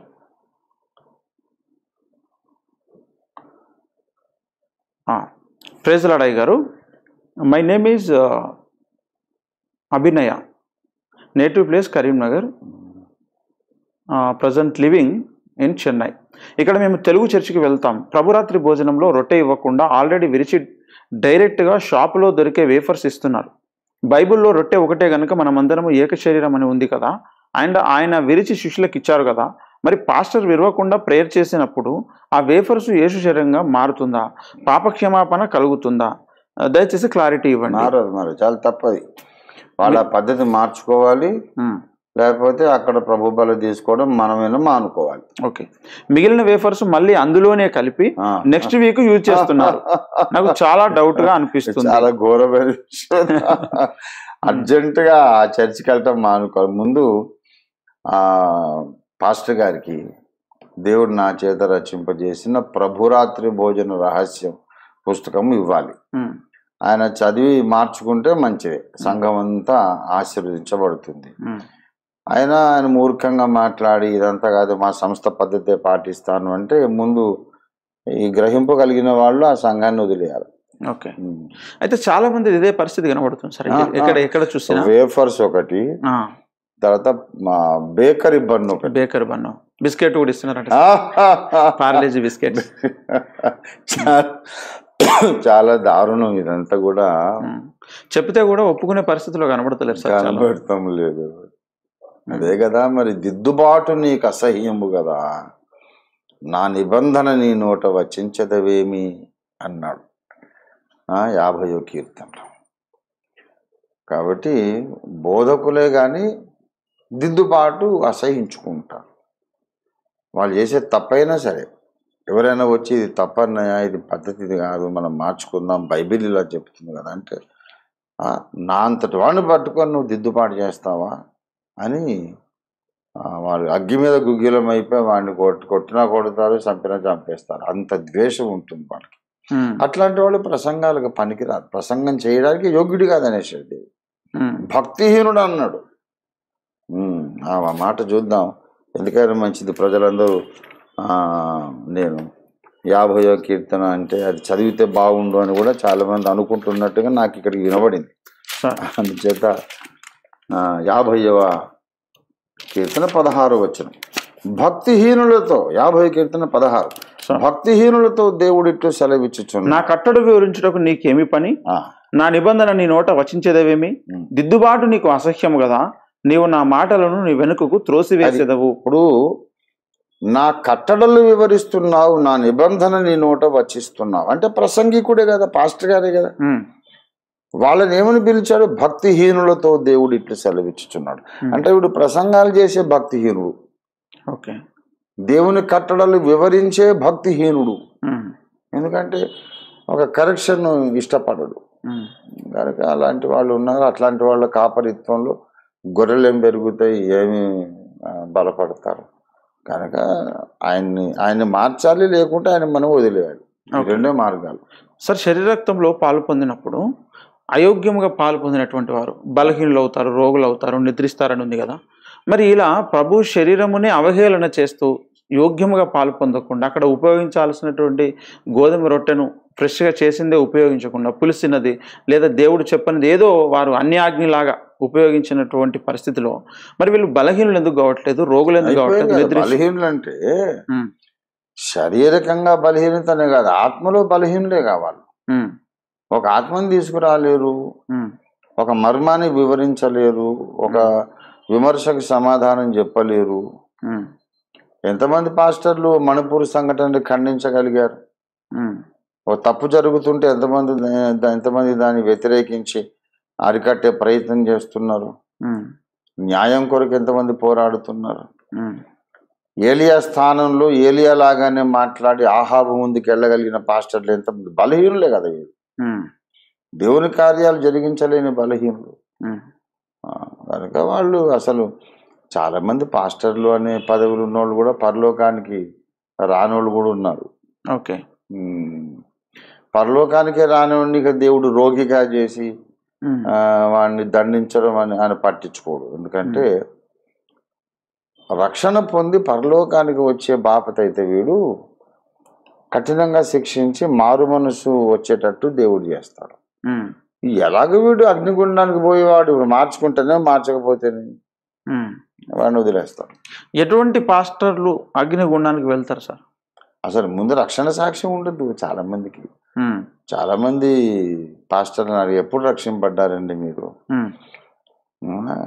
ఎలాగ యేసు ప్రభు రక్షకుడని తెలుసుకున్నారు, మీ అనుభవం ఏంటని అడిగితే చాలా మంది, కొన్ని వందల మంది రక్షణ ఏముంది సార్, మొదటి నుంచి మా తాతల నుంచి మేము క్రైస్తవులమే కదా అన్నారు. అంటే వాళ్ళకు personal encounter with Jesus, with cross లేదు. So all pastors will not go to heaven. There are some Christian leaders, even bishops, elders, preachers who will not go to heaven. కనుక ముందు ఎవరి రక్షణ వాళ్ళు ముందు వాళ్ళు స్థిరపరచుకోవాలి. రక్షణ నిశ్చయత కలిగి ఉండాలి. సువార్త ఎప్పుడు విన్నారు, ఎప్పుడు మారు మనసు పొందారు, రక్షణ పొందిన వాడికి ఉండే లక్షణాలు ఏమైనా ఉన్నాయా? ఈ లక్షణాలు పాపాన్ని అసహించుకుంటున్నాడా? దేవుని కొరకు ఏదైనా పని చేద్దామనే ఒక రోషం, ఆవేశం ఉందా? కనీసం ప్రార్థన ఒకరోజు చేయకుండా ఉంటే ఆకలేస్తుందా లోపల? ఈ లక్షణాలు కొన్ని ఉండాలి. ప్రతి విశ్వాసి తను తాను ఎప్పుడు పరీక్షించుకుంటూ ఉండాలి. కానీ నేను కూడా సంఘంలో ఒక ఎల్డర్ని, ఒక డీకన్ని, ఒక బిషప్ని, ఒక రెవరెండ్ని కనుక నేను ఓకే అని అనుకుంటే కనుక చాలా ప్రమాదం. ఓకే సార్, మన ప్రభువును లోకరక్షకుడైన యేసయ్య పరిశుద్ధ నామములో వందనాలు. భక్త శ్రేష్ఠులు, ఈనాటి అపోస్తలులు, దేవుని చేతుల్లో బలముగా వాడబడుతున్న పాత్ర గౌరవనీయులు ఓఫిరయ్య గారికి నా హృదయపూర్వక వందనాలు. నా ప్రశ్న, భక్తి జీవితంలో భార్య పాత్ర ఏమిటి? ఈనాటి భక్తులు కావచ్చు, అలనాటి భక్తులు కావచ్చు, అనేక వేల లక్షల కోట్ల మందిని దేవుని వైపు మళ్లించారు. వారి కుటుంబాలు ఎందుకని దేవుని వైపు నడవలేదు? ఇందులో దేవుని ప్రమేయం ఉందా? భక్తి జీవితంలో భార్య పాత్ర ఏమి ఉండదు. భక్తి అనేది వ్యక్తిగత విషయం, ప్యూర్లీ పర్సనల్. అయితే ఆమె జీవిత సహధర్మచారిణి, తోడి ప్రయాణికురాలు, బ్రతుకు ప్రయాణం అంతా కూడా ఆమె ఒకవేళ అనుకూలవతిగా ఉంటే, భర్తకు అనుకూలంగా ఉంటే కలిసి ప్రార్థన చేస్తారు, దానివల్ల క్షేమాభివృద్ధి జరుగుతుంది. ఒకవేళ ఆమె వ్యతిరేకంగా ఉన్నదనుకోండి, అప్పుడు ఈ భక్తుడు శ్రమల కొలిమిలోకి వెళ్తాడు. కనుక సహకరించే భార్య ఉన్నదానికంటే పక్కలో బల్లెంలాగా ఉండే భార్య ఉంటే వీడు ఇంకా తొందరగా సంపూర్ణ సిద్ధిలోకి వచ్చేస్తాడు. కనుక స్త్రీ ఆశీర్వాదకరమే. స్త్రీ ఆమె మంచిగా ఉన్న ఆశీర్వాదమే, మంచిగా బెడిసి కొట్టిన ఆశీర్వాదమే. ఎందుకంటే పురుషుడు స్త్రీ మీద డిపెండెంట్. నరుడు ఒంటరిగా ఉంటే మంచిది కాదన్నాడు ఆయన. నువ్వెంత మేధావివైనా, పండితుడివైనా, సకల కళలు తెలిసిన వాడివైనా, సకల శాస్త్రాలు తెలిసిన వాడివైనా, పక్కన ఒక స్త్రీమూర్తి లేకపోతే నీది అసంపూర్ణ జీవితమే, incomplete life. There is no life without a wife అని అన్నాడు పెద్ద మనుషులు. No life without a wife అంటే బైబిల్ కూడా చెప్తుంది ఏంటంటే, మొదటి పేతురు 3:7 జీవము అనే కృపావరములో మీ భార్యలు మీతో పాలివారై ఉన్నారు. లైఫ్ అనేది ఒక గిఫ్ట్, అందులో హాఫ్ ఆమెది. లైఫ్ అనే కృపావరంలో మీతో ఆమె సమాన భాగస్తురాలు. అంటే జీవితం అనే దాన్ని నీ భార్యతో కలిసే నువ్వు అనుభవించాలి, కానీ ఆమె లేకుండా నేను ఒక్కడిని లైఫ్ అనుభవిస్తాననేది సాధ్యం కాదు. జీవితంలోని బాధ్యతలు, ఆనందాలు అవన్నీ కూడా భార్య ప్రక్కన ఉంటేనే. కానీ భార్య ఉండి ఆమె ఆనందం కంటే మనోవేదన ఎక్కువ, అవమానం ఎక్కువ, హృదయంలో గాయాలు ఎక్కువ చేసే ఆడవాళ్ళు కూడా ఉన్నారు.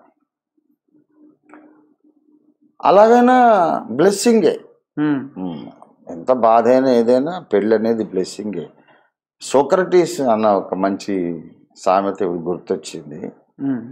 వారి యొక్క సలహా, ఒక యంగ్ డిసైపుల్ ఆఫ్ సోక్రటీస్ ఆయన్ని వెళ్ళి అడిగారట, గురువుగారు, అమ్మగారు మిమ్మల్ని నానా చెడామడ తిట్లు తిడుతూ ఉంది, దూషిస్తూ ఉంది, మీరు మాకు ఉపదేశం చేస్తుంటే మీ నెత్తి మీద నీళ్లు గుమ్మరిస్తూ ఉంది, కుండెడు నీళ్లు తీసుకొచ్చి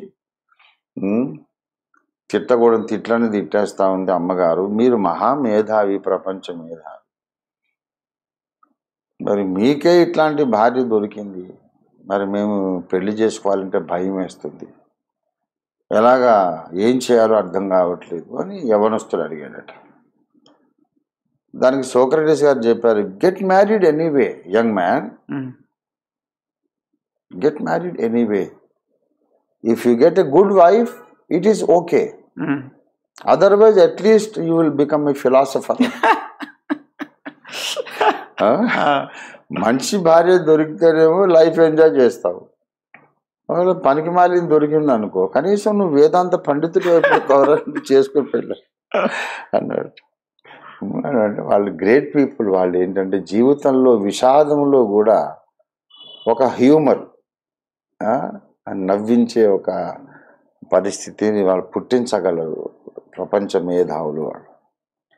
అలాగా భక్తి సాధనలో ఆడోళ్ళ పాత్ర ఏమిటి అని అంటే, అసలు ముందు వీడు భార్యకు ప్రాధాన్యత కాకుండా ముందు యేసయ్య తర్వాత భార్య అనే ఈ క్రమంలో, ఈ అడ్జస్ట్మెంట్లో, ఈ సిస్టంలోకి వచ్చేస్తే ఇక ఆమె సహకరించినా ఇతడు మేలు పొందుతాడు, సహకరించకపోయినా మేలు పొందుతాడు. దేవుని కంటే ముందు భార్యను పెట్టాడు అనుకోండి, ఆమె సక్సెస్ఫుల్గా వీడిని భ్రష్టత్వంలోకి నడిపించేస్తుంది. అది ఓకే సార్, ఆఖరి ప్రశ్న సార్ ఇది.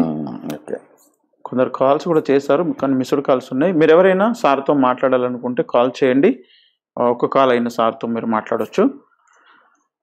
అయ్యగారు వందనాలు. తెనాలి నుండి రాజు, కుండలిని శక్తి ప్రాణములో ఉన్నదని అయ్యగారు చెబుతున్నారు.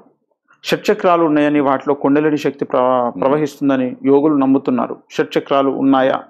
అలానే అయ్యగారు విశ్వచరిత్ర గ్రంథంలో సాతాను మానసిక శక్తులను ప్రయోగించాడు అని రాశారు. మానసిక శక్తులు అంటే ఏమిటి? ఆయన ఎన్ని ప్రశ్నలు అడిగాడు. ఇప్పుడు కుండలిని శక్తి ఉన్నదని అయ్యగారు చెప్తున్నారు అని అన్నాడు. అది రాంగ్ స్టేట్మెంట్. నేను కాదు, వాళ్ళు చెప్తున్నారు. ఓకే. ఈ హిందూ ధర్మంలో ఉన్నటువంటి యోగ శాస్త్రాన్ని అధ్యయనం చేసిన వాళ్ళు చెప్తున్నారు, ఈ షట్చక్రాలు కానీ ఇవేవి బైబిల్లో చెప్పబడలేదు. ఇప్పుడు మనం ఆసనం మొదలుకొని వెన్నుపూస యొక్క చివర ఇక్కడ మెడుల్లా అబ్లాంగేటా వరకు 6 చక్రాలు ఉన్నాయని చెప్పారు వాళ్ళ పండితులు. 6 ఉండని 60 ఉండని, యేసు రక్తము ద్వారా నీవు దేవునితో సమాధాన పడకపోతే నువ్వు నీ చక్రాలు మొత్తం అగ్నిగుండంలో పడతాయి, చక్రాలు కూడా పోతాయి. అది మనం చెప్పే సువార్త. కనుక మనం అనవసరమైన వాటి మీద దృష్టి పెట్టం. వీళ్ళలో ఉండే చక్రాలు, షట్చక్రాలు, ఆ కింద కూర్చున్నటువంటి కుండలిని అందరూ కలిసి అగ్నిగుండంలో పడతారు. అది తప్పించుకోండి రా బాబు, యేసయ్య ఒక్కడి మార్గం అని చెప్తున్నాం. ఓకే. కాబట్టి ఇంకా మానసిక శక్తులు అంటే ఏమిటని ఇంకో ప్రశ్న. మానసిక శక్తులు అంటే ఏమిటి? మానసిక శక్తులు అంటే మనసుకు ఉన్నటువంటి శక్తులు. మన మనస్సు ఒక ట్రాన్స్మిటర్ లాంటిది. దాంట్లో నుండి తరంగాలు బయటకు వస్తూ ఉంటాయి. ఈ తరంగాలను కాన్సన్ట్రేట్ చేసి సాధన చేసి ఇంకోటి లోపల ప్రవేశపెట్టి హిప్నాటిజం అనేది ఉంది కదా, అది మనసుకున్న శక్తి. టెలిపతి అనేది అంటే ఇంకోటి మైండ్ రీడింగ్. టెలిపతి అంటే మనసు నుండి మనసుకు కమ్యూనికేషన్. ఇంకోటి మనసును రీడింగ్ చేయడం. ఇలాగా మనస్సులో ఉన్నటువంటి శక్తులను మనం సాధన చేసి కొన్ని మామూలు మనుషులకు చేతగానే పనులు మనం చేయవచ్చు. అతీత శక్తులు కొన్ని సాధించవచ్చు. కానీ వీడు రక్షణ పొందకుంటే ఈ శక్తులు గిక్తులు వీడంతా మొత్తం కలిసి మళ్ళీ అగ్నిగుండానికే వెళ్తారు.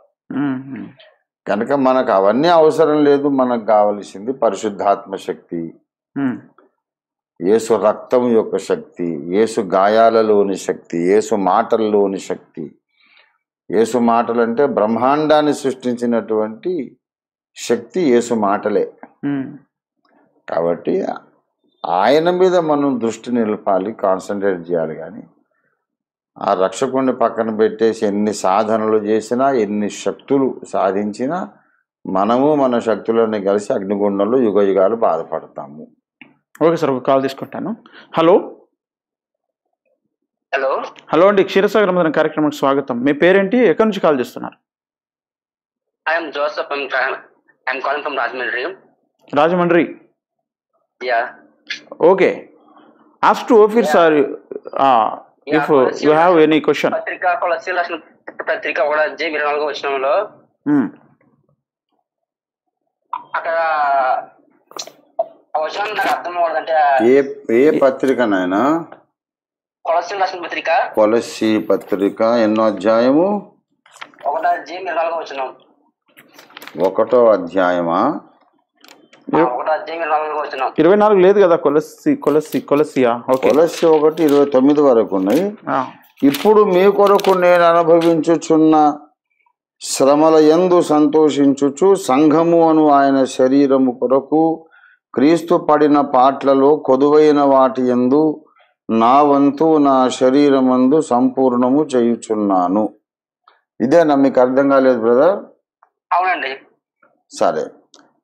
సంఘము అనే వధువు పెళ్లి కుమార్తెను సిద్ధం చేసుకోవడానికి యేసు ప్రభువారు శిలువలో ఆయన శ్రమ పడినాడు, దెబ్బలు తిన్నాడు, పాప పరిహారక యజ్ఞముగా ఆయన మరణించాడు, తన రక్తాన్ని కార్చాడు. అయితే అంత మాత్రముతోనే వధువు తయారు కాలేదు. ఇప్పుడు వధువు తయారు కావాలంటే ఎలా కావాలండి? ఈయన శిలువ యజ్ఞాన్ని గూర్చి కొంతమంది వినాలి, నమ్మాలి, బాప్తిస్మాలు పొందాలి, సరైన బోధలో పెంచబడాలి, పరిశుద్ధతలో పెంచబడాలి, యేసుక్రీస్తు తత్వాన్ని వ్యక్తిత్వాన్ని జీర్ణించుకోవాలి. అలా తయారైన భక్త సమాజం అందరూ జీవకణములుగా వాళ్ళందరూ కోట్ల మంది సమకూర్చబడితే పెండ్లి కుమార్తె సంఘం తయారవుతుంది. బ్రదర్, ఇప్పుడు సిలువలో యేసు ప్రభువారు మరణించి తిరిగి లేచారు, పరలోకానికి వెళ్ళిపోయినారు. కానీ ఈ వార్త చెప్పడానికి పౌలు కానీ పేతురు కానీ ఎవరు పాస్టర్లు కానీ ఈ వార్త సమాజంలో వ్యాపించలేదనుకోండి, సంఘం ఎట్లా తయారవుతుంది? యజ్ఞము జరిగితే సరిపోదు, యజ్ఞాన్ని గూర్చిన వార్త ప్రజలకు తెలియజేయాలి. గనక సంఘమును తయారు చేయడంలో యేసు ప్రభువు వారు శ్రమపడ్డాడు. అయితే ఆ శ్రమకు ఫలితంగా సంఘ కన్యక ఏర్పడడానికి అపోస్తలులు కూడా కష్టపడ్డారు. ఈనాటికి ప్రతి దైవజనుడు కష్టపడుతున్నాడు. గనక ముఖ్యమైన భాగం యేసు పడిన శ్రమ. ఒక 95% ఆయనే సిలువలో కష్టపడి, ఒక 5% అలాగా భక్తులు కూడా దీంట్లో పాలు పంచుకోవాలని ఆయన వదిలేశారు. అదే మనం చేస్తున్న సువార్త ప్రకటన, హతసాక్షులుగా మరణించటం, ద్వేషించబడడం, హింసించబడడం, ఇవన్నీ ఏంటంటే ఏ సంఘము కొరకు యేసు శ్రమ పడ్డాడో ఆ సంఘము వాస్తవ రూపంలోకి రావడానికి భక్తులు పడుతున్న శ్రమలు ఇవి. ఓకే బ్రదర్, మీకు సమాధానం లభించింది ఆశిస్తున్నాను. One more question. ఓకే, ఆ రాజు గ్రంథంలో లాస్ట్ కింగ్స్ లో ఇక్కడ 2 రాజుల గ్రంథం 25 వచనంలో ఇక్కడ యోకీం దేవుడు రాజు మిగిలిన రాజుతో పోలిస్తే బయటకు వచ్చి రాజుతో అంటే రాజుతో సహా తినే భాగ్యం ఇస్తారు కదా. అంటే మనం చూసుకుంటే రాజు ఏం పెద్ద మంచుడు కాదు కదా. మరి అంటే 20వ అధ్యాయం మరి 9 చూసుకుంటే తండ్రి చేసినంత ప్రకారం ఏవో దృష్టికి చిన్నత నచ్చడం ఉంటుంది. అంటే అంత మంచివాడు కాదు. అయినా దేవుడు ఆ రాజు ఎందుకు పైకి లేపి అంటే బందిగృహములు తీసి ఎందుకు అంత దాన్ని ఇచ్చారు అని. అది నాయన దేవుని కృపను మనము ఎలా ప్రశ్నించగలము? మోస్ట్ అన్వర్ది పీపుల్ను కూడా దేవుడు పోనీలేరా అని కనికరించడము బైబిల్లో అనేక సార్లు మనం కనపడుతుంది. ఇప్పుడు మీరు దీని గురించి అడిగారు, రాజుగారిని గురించి. కయ్యను ఉన్నాడు నాయన. కయ్యను వాడు నీవు నా సన్నిధికి రాకుండా నువ్వు దేశద్రిమ్మరవైపో అని చెప్పేసి దేవుడు శపించిన తర్వాత వాడు ఏమంటాడు, నన్ను ఎవడన్నా కనుగొని చంపుతాడేమో మరి అని భయపడితే, సరేలే ఎవడు నిన్ను చంపకుండా నీ మీద ఒక ముద్రేస్తారు నెమ్మని దేవుడు ముద్రేశాడు. కయ్యను ప్రార్థన విన్నాడు ఆయన. అరే పోరా పనికి మనలోడా, నీ తమ్ముడు చంపేశావు దుర్మార్గుడా, ఇంకోటి నిన్ను చంపితే మాత్రం నేనెందుకు బాధపడాలి, చంపితే చావు పో అని దేవుడు గద్దించలేదు. యెహోవా తండ్రి, మరి నేను తమ్ముడిని అయితే చంపాను, మరి నేను దేశాలు తిరిగేటప్పుడు ఎవడైనా నన్ను కనుగొని చంపుతాడేమో అంటే ఎవడు ఇతన్ని చంపొద్దని ఒక ముద్ర దేవుడు వేశాడు. కయ్యను లాంటి దుష్టుని సంబంధిని కూడా దేవుడు తాత్కాలిక మేళ్లతో దర్శించి సరేలేపో. అలాగే ఆహాబు ఒక సందర్భంలో తను తగ్గించుకొని ప్రార్థన చేస్తే, చూడు ఆహాబు నాకు భయపడి వినయముగా ప్రవర్తించడు చూచితివా అన్నాడు. ఇట్లా చాలా సందర్భాలు ఉన్నాయి బైబిల్లో. మోస్ట్ అన్వర్ది పీపుల్ మీద కూడా దేవుడు కనికరం చూపుతాడు. తాత్కాలిక కనికరం. నిజంగా మారు మనసు పొందితే నిత్యమైన కృప చూపుతాడు. అది పరలోక భాగ్యం. అయితే పరలోకానికి యోగ్యులు కానోళ్ళను కూడా భూమి మీద చిన్న చిన్న మేళ్లతో దేవుడు దర్శిస్తాడు. ఆయన అపారమైన ప్రేమకి ఇది రుజువు అన్నమాట. ఓకే బ్రదర్, మీకు సమాధానం లభించింది ఆశిస్తున్నాను. Okay, God bless. Okay sir, మరొక కాల్ తీసుకుంటాను. ఆల్రెడీ హోల్డ్లో ఉన్నారు. హలో అండి. హలో హలో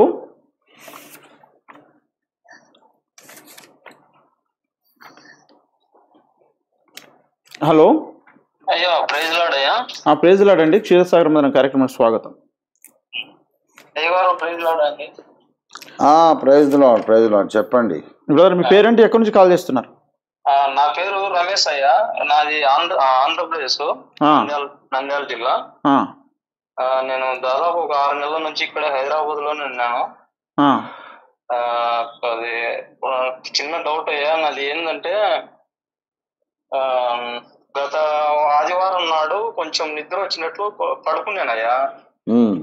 పడుకుంటే అది కలలో దర్శనం నాకైతే తెలియదు, కానీ నాతో పాటు ఒక అన్యుడు, నా స్నేహితుడు, మా ఊరికి సమీపంలో ఒక 5-6 కిలోమీటర్ల దగ్గర ఒక బస్ స్టాప్ దగ్గర దిగినామయ్యా. దిగిన తర్వాత అతను ఏమన్నాడంటే, మనం ఉండటానికి కొంచెం ముందుకు వెళ్దాంపా అన్నాడు. సరే అని చెప్పి కొంచెం ముందుకు వెళ్తే అక్కడ ఒక రోడ్డు పక్కన రేకుల షెడ్ ఉంది. ఇంకా రేకుల షెడ్ దగ్గరికి వెళ్తే ఒక పెద్ద మందిరము నిర్మాణం జరుగుతుంది అయ్యా. ఆ మందిరం మీద బైబిల్ వాక్యాలు రాయబడినాయి. వెంటనే మెలకు వచ్చేసింది. ఇది ప్రభు ఏమన్నా నాతో ఏదైనా చెప్పాలనుకుంటున్నాడా, ఏం చేయాలో నాకు అర్థం కావడం లేదయ్యా. ప్రస్తుతానికి అయితే నేను ఇక్కడ సాఫ్ట్వేర్ కోచింగ్ తీసుకుంటున్నాను. ప్రభు నన్ను చాలా భయంకరమైన పరిస్థితుల నుంచి రక్షించాడు. 2018లో భయంకరమైన తాగుబోతుయి నా భార్యతో విడాకులు కూడా అయినాయి. నాకు విలువ లేకుండా మా గ్రామంలో గాని చుట్టుపక్కల గాని విలువ లేనటువంటి మనిషి నేను. ప్రభు కోసం నేను ఏం చేయగలను? ఇంత దేవుడు నన్ను రక్షణ అయ్యా.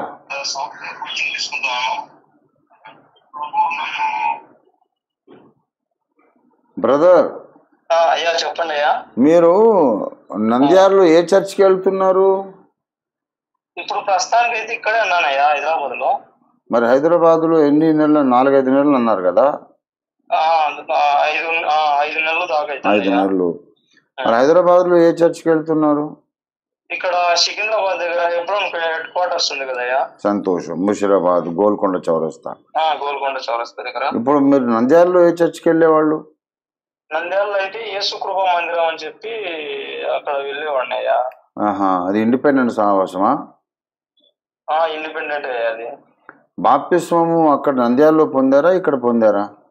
నంద్యాలలో తీసుకున్నాను, కానీ మా పాస్టర్ గారు, మా ఊర్లో పాస్టర్ గారు ఏమన్నారంటే హస్తనిక్షేపం చేశారు నీకు అక్కడ అన్నాడు.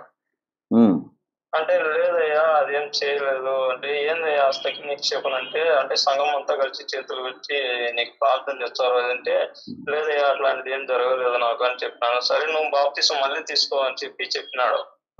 మళ్ళీ ఇక్కడ తీసుకున్నావా? తీసుకోలేదయ్యా. నేను కూడా అవకాశం కోసం ఎదురు చూస్తున్నాను. ఎప్పుడు బాప్తిసం తీసుకోవాలి, ఎక్కడ తీసుకోవాలి? బాప్తిస్మము తర్వాత హస్త నిక్షేపణ అనేది అవసరం లేదు. మీరు సువార్తను నమ్మి బాప్తిస్మం పొందితే చాలు. కానీ హస్త నిక్షేపణ అనేది సేవ కొరకు మీరు పిలువబడ్డప్పుడు, మీరు ప్రతిష్ఠించుకున్నప్పుడు, మీకు ఒక అధికారము బాధ్యత అప్పగించినప్పుడు హస్త నిక్షేపణ చేయాల. అంతేగాని వీళ్ళు ఇప్పుడు హెబ్రోను సహోదరులు చేసేది ఏంటంటే, చేతులు ఉంచడం వలన పరిశుద్ధాత్మ వచ్చిందని బైబిల్లో ఉంది కనుక బాప్తిస్మాలు పొందగానే వాళ్ళు తరిమి చేతులు ఉంచేసి నీకు ఆత్మ వచ్చేసింది పో అంటే మళ్ళీ పెంతెకోస్తు బోధలోకి వీళ్ళు ఎప్పటికీ వెళ్లకుండా అన్నమాట, అడ్డుకట్టేయడం. మళ్ళీ పరిశుద్ధాత్మ కోసం అడగొద్దు, ఎదురు చూడొద్దు, కనిపెట్టొద్దు, పొందొద్దు. అప్పుడు చేతులు ఉంచాం కదా సైలెంట్గా వచ్చేసింది అప్పుడే అని చెప్పడానికి. మళ్ళీ లోకంలోకి వెళ్లకుండా రక్షించడం అనేదే కాకుండా పెంతెకోస్తులోకి వెళ్లకుండా రక్షించుకోవాలి. అందుకు వీళ్ళు హస్త నిక్షేపణ చేయడం. బాప్తిస్మానికి హస్త నిక్షేపణకి ఏం సంబంధం లేదు. అది పరిచర్య కొరకు, కృపా వరాల కొరకే చేయాలి. మీరు మళ్ళీ బాప్తిసం పొందనక్కర్లేదు.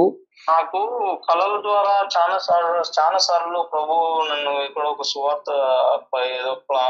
పాంప్లెట్లు పంచుతున్నట్టు, సువార్త చెప్తున్నట్టు చేయండి. మరి ఆ పని చేయండి. దేవుడు మీతో మాట్లాడుతున్నారు స్పష్టంగా.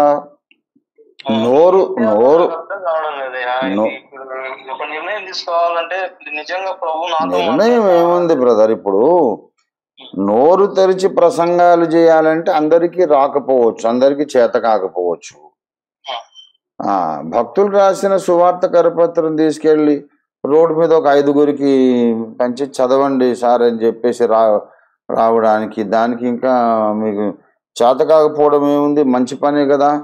2023 జూలైలో నేను బైక్ తీసుకొని కొన్ని పాంప్లెట్స్ తీసుకొని ఒక చర్చి దగ్గర పోయి పాంప్లెట్స్ తీసుకొని నంద్యాల జిల్లా మొత్తం తిరగాలని ఒక ఆలోచనతో బయలుదేరింది అన్నయ్య. ఒక 2 మండలాలు డైలీ ఒక మండలం చూస్ చేసుకునేది, అది గూగుల్ మ్యాప్స్ లో ఆ రూట్ అంతా సెట్ చేసుకునేది. ఒక 2 మండలాల వరకు తిరిగినాను. తిరిగిన తర్వాత మా పాస్టర్ గారు ఏమన్నారంటే, బాబు సువార్త అనేది కొంచెం ఒక బలమైన కార్యక్రమం, నువ్వు ఒక్కని వెళ్ళకూడదు, కనీసం 2 ఉండాలని నీతో పాటు అంటే, అప్పుడు ఆగిపోయినాను నేను. అప్పటి నుంచి ఒక 2 మండలాల వరకు తిరిగినాను అయ్యా నేను, 3 మండలాల వరకు. ఎందుకు ఆగిపోయారు? ఇంకొకరిని మీరు తోడు తీసుకొని వెళ్ళాల్సింది. నాకు ఎవరు కనపడలేదయ్యా నాతో పాటు వచ్చేవాళ్ళు. మీరు అందుకే ఈ ప్రశ్న మీరు అడిగినప్పుడు అసలు మీరు ఏ సంఘం అని అడగాల్సి వచ్చింది. మీరు వెళ్ళే సంఘంలో మీలాగా ఆసక్తి పరులు కనీసం ఇంకొకరైనా ఉంటారు కదా. అంటే మాది చిన్న గ్రామం అయ్యా, అంతా కలిసి ఒక 10 మంది విశ్వాసులు కూడా ఉంటారు. 10 మంది చాలండి. 10 మందిలో ఒక్కడినైనా మీరు ఒకసారి సాక్ష్యం చెప్పండి. వనస్తులు ఎవరు లేరు, నేను ఒక్కరిని తప్ప. ఆడవాళ్ళు వాళ్ళు కూడా అంతంత మాత్రమే, మేమంతా అంతంత మాత్రమే భక్తి జీవితంలో. సువార్త చేయాలా అదెల్లా అని ఒక భారం అనేది ఎవరికి మాలో లేదా. అందువల్ల నేను నాతో పాటు ఎవరు రాలేకపోయాను, ఎవరు లేరు దానికోసం. కనీసం ఈ పాస్టర్ గారన్నా సువార్తకి వెళ్తుంటారా? ఆయన భార్య వాళ్ళు గవర్నమెంట్ టీచర్స్, వాళ్ళకు కూడా కుదరడం లేదయ్యా. మరి అలాంటప్పుడు మీరు పాస్టర్ గారికి చెప్పండి, దేవుడు నాతో ఇలా మాట్లాడుతున్నాడన్నా, మరి సువార్త నేను కరపత్రాలు పంచడానికి వెళ్తాను, సంఘంలో సాక్ష్యం చెప్పండి, ఆసక్తి పట్ల ఎవరైనా నాతో రమ్మని చెప్పండి. ఎవరైనా వస్తారు. మీరు ముందు ఒక అడుగేస్తే దేవుడు సమకూరుస్తాడు. మొన్న వచ్చినది ఆ కళ ఇందాక చెప్తుంది కదా, అది ఏందయ్యా దాని అర్థం నాకు అర్థం కావడం లేదు. మీరు సువార్త చెప్పాలని అన్ని కళలకు అదే అర్థం ఏంటంటే మీరు రక్షణ పొందారు. ఆ రక్షకుడికి వచ్చి 10 మందికి డౌట్ ఉంది. నేను నిజంగా రక్షణ పొందినా, నాలో కొన్ని అలవాట్లు నేను మార్చుకోలేకపోతున్నాను. ఇంకా ఉన్నాయా కొన్ని అలవాట్లు? అదే నా చూపులో మార్పు రావడం లేదయ్యా. ఏదైనా కొంచెం ఒక చెడ్డ దృష్టి అంటే ఏదైనా ఇన్స్టిట్యూషన్ లో కానీ ఒక అమ్మాయి బాగుంది అది ఇది అని ఒక ఆలోచన రావడం, మళ్ళీ వెంటనే అయ్యో ఇది తప్పే, దేవుడు నాకు ఇట్లా చూడకూడదు కదా అని ఒక ఆలోచన మళ్ళీ వెంటనే. ఇప్పుడు చూడకూడదు కదా అని మారు మనసు అయితే ఉంది కదా. మరి ఉంది. రక్షణ లేకుంటే ఆ గ్రహింపు రాదు. నేను ప్రార్థన చేసుకోవాలి, ప్రతి వారం ప్రార్థన చేస్తా. ఉదయం వేకువజామునే 4 గంటలకు లేచి ప్రార్థన చేసుకోవాలని అనుకుంటానయ్యా. ఒక 2-3 రోజులు చేసుకుంటాను, వెంటనే మళ్ళీ 3వ రోజు 4వ రోజు చేసుకోలేను. భక్తులందరికీ పోరాటం ఉంది, నీకు ఒక్కడికే కాదు.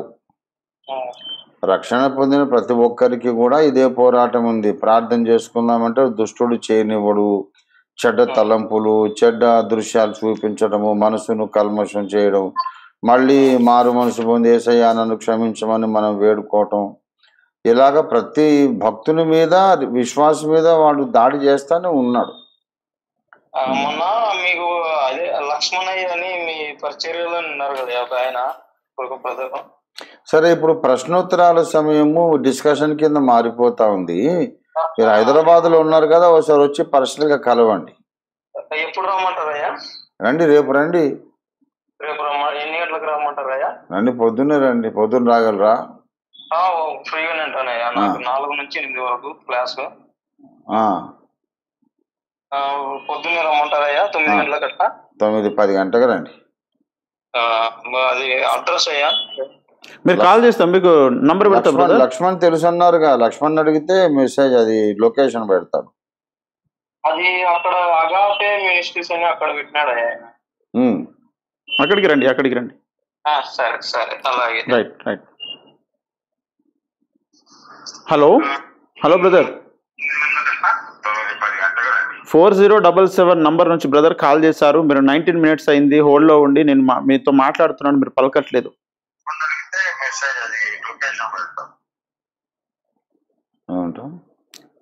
ఆయన ఫోన్ లిఫ్ట్ చేసి హోల్డ్లో ఉన్నారు అయ్య గారు, ఆయన మాట్లాడట్లేదు, హోల్డ్లో ఉన్నారు అంతే.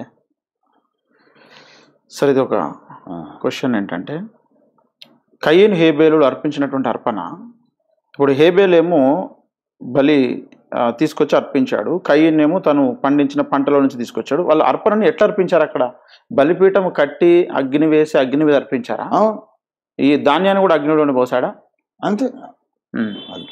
ఇప్పుడు వేదాల్లో అది కూడా ఉంది కదా, వేదాల్లో బలిపీఠం మీద ఈ ధాన్యము, నెయ్యి, ఇవన్నీ కూడా సస్యద్రవ్యాలు కూడా కాల్చటం కూడా ఉంది.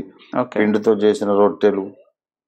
బ్రదర్ ఒక నిమిషం లైన్లో అట్లే ఉండండి. ప్రాచీన కాలంలో జంతు బలి రక్తాన్ని అర్పించటం, అది దహన బలి, అదొకటి ఉంది. తర్వాత ఈ సస్యద్రవ్యాలతో కూడా బలి చేయడం కూడా ఉంది. ఓకే.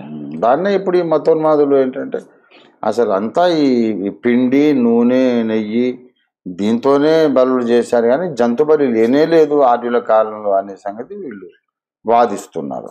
కానీ వేదాల నిండా గోవధ, గోమేధము, అజామేధం, అశ్వమేధం ఇవన్నీ జంతు బలులే అని దాశరథి గారు క్లారిఫై ఇచ్చేశారు. ఓకే. ఇప్పుడు యజ్ఞం చేసేటప్పుడు నెయ్యి, పిండి ఇవన్నీ వేయడం కూడా దాన్ని అదే లెక్క కింద తీసుకోవాలి. అదే మరి యాగం అలాగే చేశారు. ఓకే. ఓకే సార్, ఒక కాల్ తీసుకుంటాను. Hello brother. హలో అండి, మీ పేరేంటి? ఎక్కడి నుంచి కాల్ చేస్తున్నారు? మాది వైజాగ్. ఓఫర్ గారు. బ్రదర్ చెప్పండి. నేను ఇంకా చిన్నపిల్లని ఓఫర్ గారు.